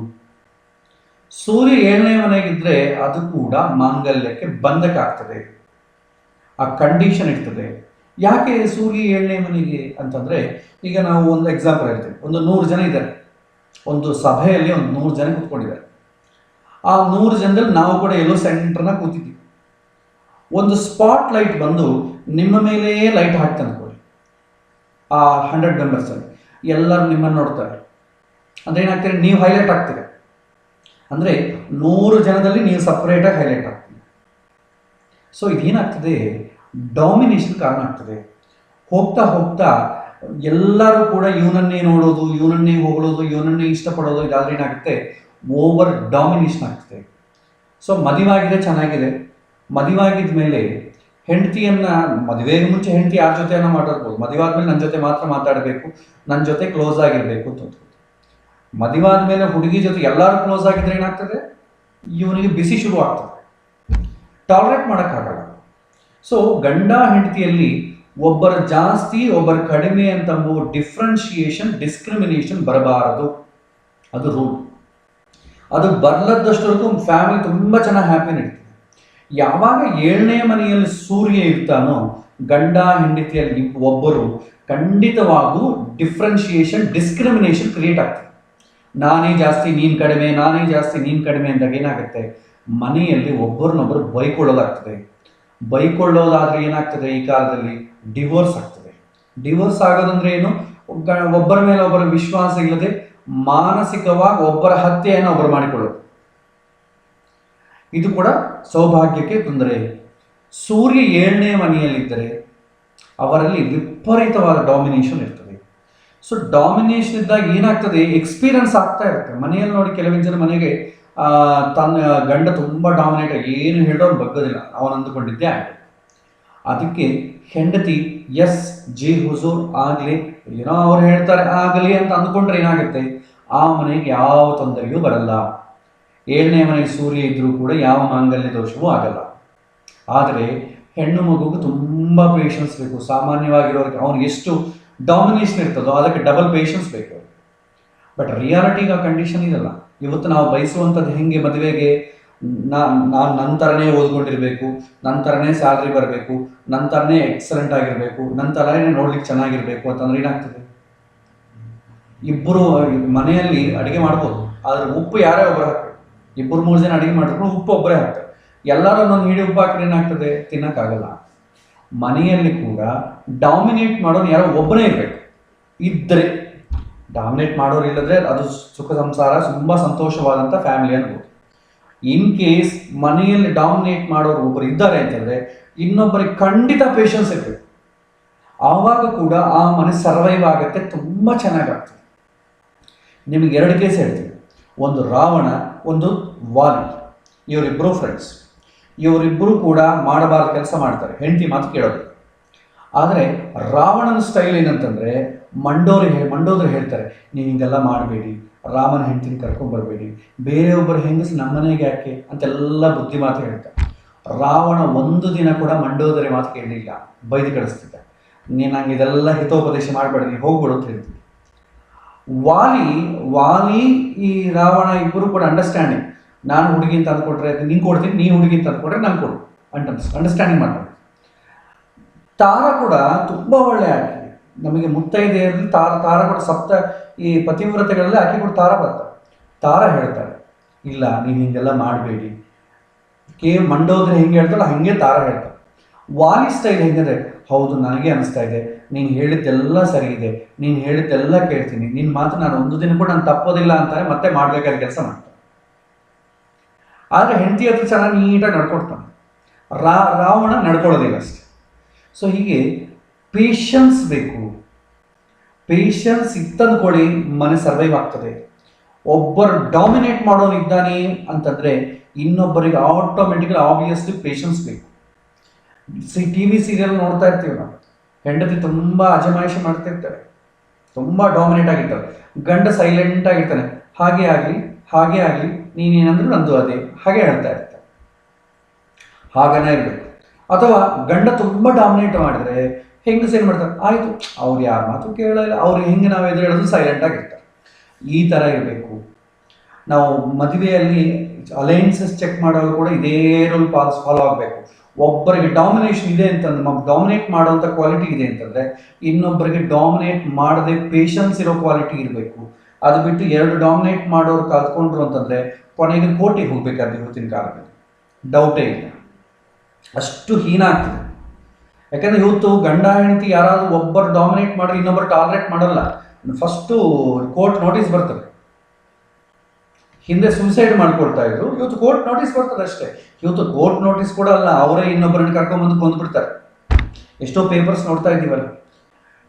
ಸೊ ಒಬ್ಬ ಹುಡುಗಿ ನೋಡ್ತಾರೆ, ತನ್ನ ಪ್ರೀತಿಸಿದಂಥ ಹುಡುಗನನ್ನು ಕರ್ಕೊಂಡ್ಬಂದು ಗಂಡನ್ನ ಹತ್ಯೆ ಮಾಡಿದಂಥ ಹುಡುಗಿ ನೋಡ್ತಾ ಇಲ್ವ ನಾವು?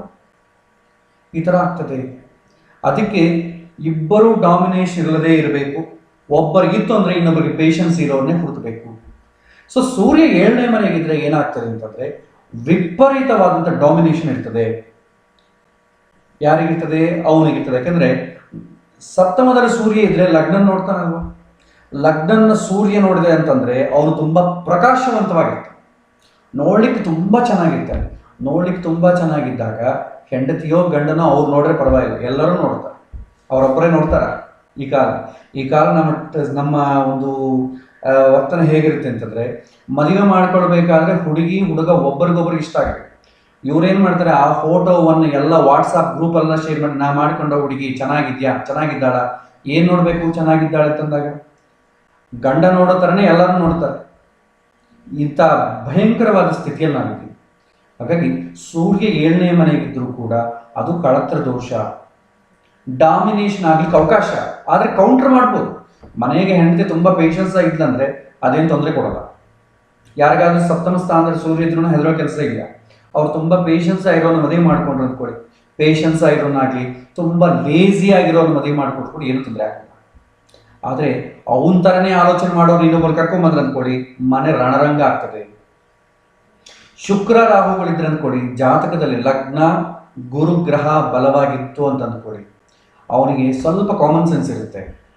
ಮನಸ್ಸಲ್ಲಿ ಈ ಥರ ಬಯಕೆಗಳು ಹುಟ್ಟಿದ್ರು ಕೂಡ, ಯಾವ ಹುಡುಗನ ನೋಡಿದ್ರು ಅವರ ಜೊತೆ ಇರಬೇಕು ಅಂತ ಬಯಕೆ ಹುಟ್ಟಿದ್ರು ಕೂಡ ಅವನಲ್ಲಿರುವಂಥ ಪರಿಸ್ಥಿತಿ, ಅವನ ಪೊಸಿಷನ್ ಈ ಥರ ಎಲ್ಲ ಮಾಡಬಾರ್ದು, ಮಾಡಿದರೆ ನನ್ನ ಹೆಸರು ಕೆಟ್ಟೋಗ್ತದೆ ಅಂತಂಬೋ ಒಂದು ಅವೇರ್ನೆಸ್ ಇರ್ತದೆ, ಹೊರಗೆ ಬರೋದಿಲ್ಲ.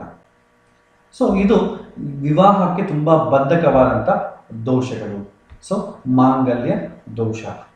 ಸೊ ಇದನ್ನೇ ಗುರ್ತಿಸೋದು ಹೇಗೆ ಅಂತಂದರೆ, ಶುಕ್ರ ರಾಹು ಯಾವುದೇ ಒಂದು ರಾಶಿಯಲ್ಲಿದ್ದರೆ ಅಥವಾ ನವಾಂಶದಲ್ಲಿ ಎಲ್ಲೋ ಒಂದು ಕಡೆ ಇದ್ದರೆ ಅತಿಯಾಗೆ ಕಾಮ ಇದೆ ಅಂತ ಅರ್ಥ ಮಾಡಿಕೊಳ್ಬೇಕು.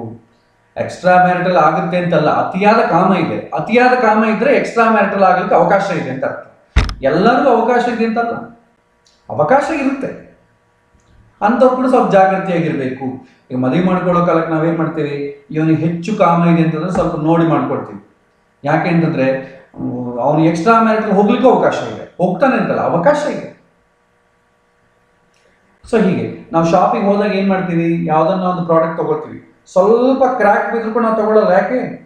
ಇನ್ನು ಜಾಸ್ತಿ ಕ್ರ್ಯಾಕ್ ಆಗ್ತದೆ ನಮ್ಮ ಮನೆಗೆ ಬಂದಮೇಲೆ, ಒಳ್ಳೆ ಪೀಸೇ ತೊಗೊಳ್ತೀವಿ. ಇಲ್ಲಿ ಅಷ್ಟೇ, ಮಾಡ್ಕೊಂಬೋ ಕಾಲಕ್ಕೆ ಎಲ್ಲ ಕ್ವಾಲಿಟೀಸ್ ಇರೋದೇ ಮಾಡ್ಕೊಳ್ಬೇಕು. ಮಾಡ್ಕೊಂಡ ಮೇಲೆ ಅದೇನಾದರೂ ಡಿಫೆಕ್ಟ್ ಆಯ್ತು ಅಂದ್ಕೊಳ್ಳಿ, ಅಡ್ಜಸ್ಟ್ ಮಾಡ್ಕೊಂಡು ಹೋಗ್ಬೇಕಷ್ಟೆ. ಅದಕ್ಕೆ ವಿವಾಹ ಅಂತಂಬೋದು ತುಂಬ ಕೇರ್ಫುಲ್ ಆಗಿ ನೋಡಬೇಕಾದಂಥ ವಿಚಾರ. ಸೊ ಇದು ವಿವಾಹದಲ್ಲಿ ಮೇಜರ್ ಆಗಿ ನೋಡಬೇಕಂತ ವಿಷಯ. ಅಂದರೆ ಗಂಡ ಹೆಂಡತಿ ಮಧ್ಯದಲ್ಲಿರುವಂಥ ಪ್ರೀತಿಯನ್ನು, ಸೌಭಾಗ್ಯವನ್ನು, ಶಾಂತಿಯನ್ನು ಕಳೆಯುವಂಥ 4 ದೋಷಗಳು. ಕುಜದೋಷ ಅಂದರೆ ಇನ್ನೊಂದ್ಸಲ ಸಮರೈಸ್ ಮಾಡ್ತೀನಿ. ಜನ್ಮ ರಾಶಿಯಿಂದ ಜನ್ಮ ಲಗ್ನದಿಂದ ಆಗಲಿ, ಶುಕ್ರನಿಂದ ಆಗಲಿ 2, 4, 7, 8, 12 ಮನೆಯಲ್ಲಿ ಕುಜ ಇದ್ರೆ ಕುಜದೋಷ. ಸರ್ಪದೋಷ ಅಂದ್ರೆ ಏನು? ಕುಜ ರಾಹು ಸೇರಿ ಯಾವುದೇ ಒಂದು ರಾಶಿಯಲ್ಲಿದ್ರೆ ಸರ್ಪದೋಷ ಆಗ್ತದೆ. ಕಾಲಸರ್ಪದೋಷ ಅಂತಂದರೆ ಏನು? ರಾಹುಕೇತುಗಳ ಅಂತರದಲ್ಲೇ ಎಲ್ಲ ಗ್ರಹಗಳು ಉಪಸ್ಥಿತವಾದಾಗ ಅದನ್ನು ಕಾಲಸರ್ಪದೋಷ ಅಂತಾರೆ. ಮಾಂಗಲ್ಯ ದೋಷ ಅಂತಂದ್ರೆ ಏನು? ರಾಹು ಶುಕ್ರ ಸೇರಿದ್ರೆ ಮಾಂಗಲ್ಯ ದೋಷ, ಅಥವಾ ಸಪ್ತಮದಲ್ಲಿ ಸೂರ್ಯ ಇದ್ರೆ ಮಾಂಗಲ್ಯ ದೋಷ. ಇದು ಕಾರಣಗಳು ಡಿವಿಯೇಟ್ ಆಗಿದೆ. ಇದು ಇದೇ ಅನ್ನಷ್ಟು ಮಾತ್ರಕ್ಕೆ ಹೆದರಗುಟ್ಟು ಏನು ಮಾಡೋ ಕೆಲಸ ಇಲ್ಲ. Conditions apply. ಎಲ್ಲದಕ್ಕೂ ಸ್ಟಾರ್ ಮಾರ್ಕ್ ಇರುತ್ತೆ. ಗಾಡಿ 100 ಕಿಲೋಮೀಟರ್ಸ್ ಮೈಲೇಜ್ ಕೊಡುತ್ತೆ, ಮೇಲೆ ಸ್ಟಾರ್ ಹಾಕಿರ್ತಾನೆ, ಕೆಳಗೆ conditions apply on standard conditions ಆಗ್ತವೆ. ಇಲ್ಲಿ ಕೂಡ ದೋಷಗಳ ಬಗ್ಗೆ ತಿಳ್ಕೊಳ್ಬೇಕು. ಈ ದೋಷಗಳೆಲ್ಲರಿಗೂ ಒಂದೇ ಥರ ಅಪ್ಲೈ ಆಗಲ್ಲ. ಒಬ್ಬರಿಗೆ 1% ಇರ್ಬೋದು, ಇನ್ನೊಬ್ಬರಿಗೆ 100% ಇರ್ಬೋದು. ಜಾತಕದಲ್ಲಿ ಉಳಿದ ಗ್ರಹಗಳೆಲ್ಲ ಚೆನ್ನಾಗಿದ್ದರೆ ಈ ದೋಷಗಳಿದ್ರೂ ಏನು ಮಾಡಲ್ಲ, ಅವನಿಗೆ ಎಕ್ಸ್ಪೀರಿಯನ್ಸ್ ಕೂಡ ಆಗೋದಿಲ್ಲ. ಶರೀರದಲ್ಲಿ ಇಮ್ಯುನಿಟಿ ಪವರ್ ಇದ್ದರೆ ಕೋವಿಡ್ ಹೆಂಗೆ ಏನು ಮಾಡೋದಿಲ್ವೋ, ಜಾತಕದಲ್ಲಿ ಜನ್ಮಲಗ್ನ ಜನ್ಮರಾಶಿ ಬಲವಾಗಿದ್ದರೆ ಇದೆಲ್ಲ ಅವನಿಗೆ ಎಕ್ಸ್ಪೀರಿಯನ್ಸೇ ಆಗೋದಿಲ್ಲ. ಸೊ ಈ ಥರ ಕಂಡೀಷನ್ಸ್ ಇದೆ. ಒಂದೇ ಒಂದು ದೋಷವನ್ನು ಹಿಡಿದು ಅವನ ಲೈಫನ್ನು ನಾವು ಜಡ್ಜ್ ಮಾಡಬಾರ್ದು. ಸರ್ ಕುಜದೋಷ ಇದೆ ಅಂತೇಳಿ ಇವನು ಕುಜದೋಷ ಇದೆ ಕೂಡ ತುಂಬ ಕಷ್ಟ ಅಂತ ಜಡ್ಜ್ ಮಾಡಬಾರ್ದು. ಸೊ ಇದು ದೋಷಗಳ ಬಗ್ಗೆ. ಮತ್ತೆ ಮುಂದಿನ ವಾರ ಹೊಸ ವಿಷಯವನ್ನು, ವಿವಾಹ ವಿಷಯವನ್ನು ನಾವು ತಿಳ್ಕೊಳ್ಳೋಣ. ಸೊ ಇಲ್ಲಿಗೆ ಈ ಪಾಠವನ್ನು ಮುಗಿಸೋಣ. ಶ್ರೀಕೃಷ್ಣ ಅರ್ಪಣಮಸ್ತು.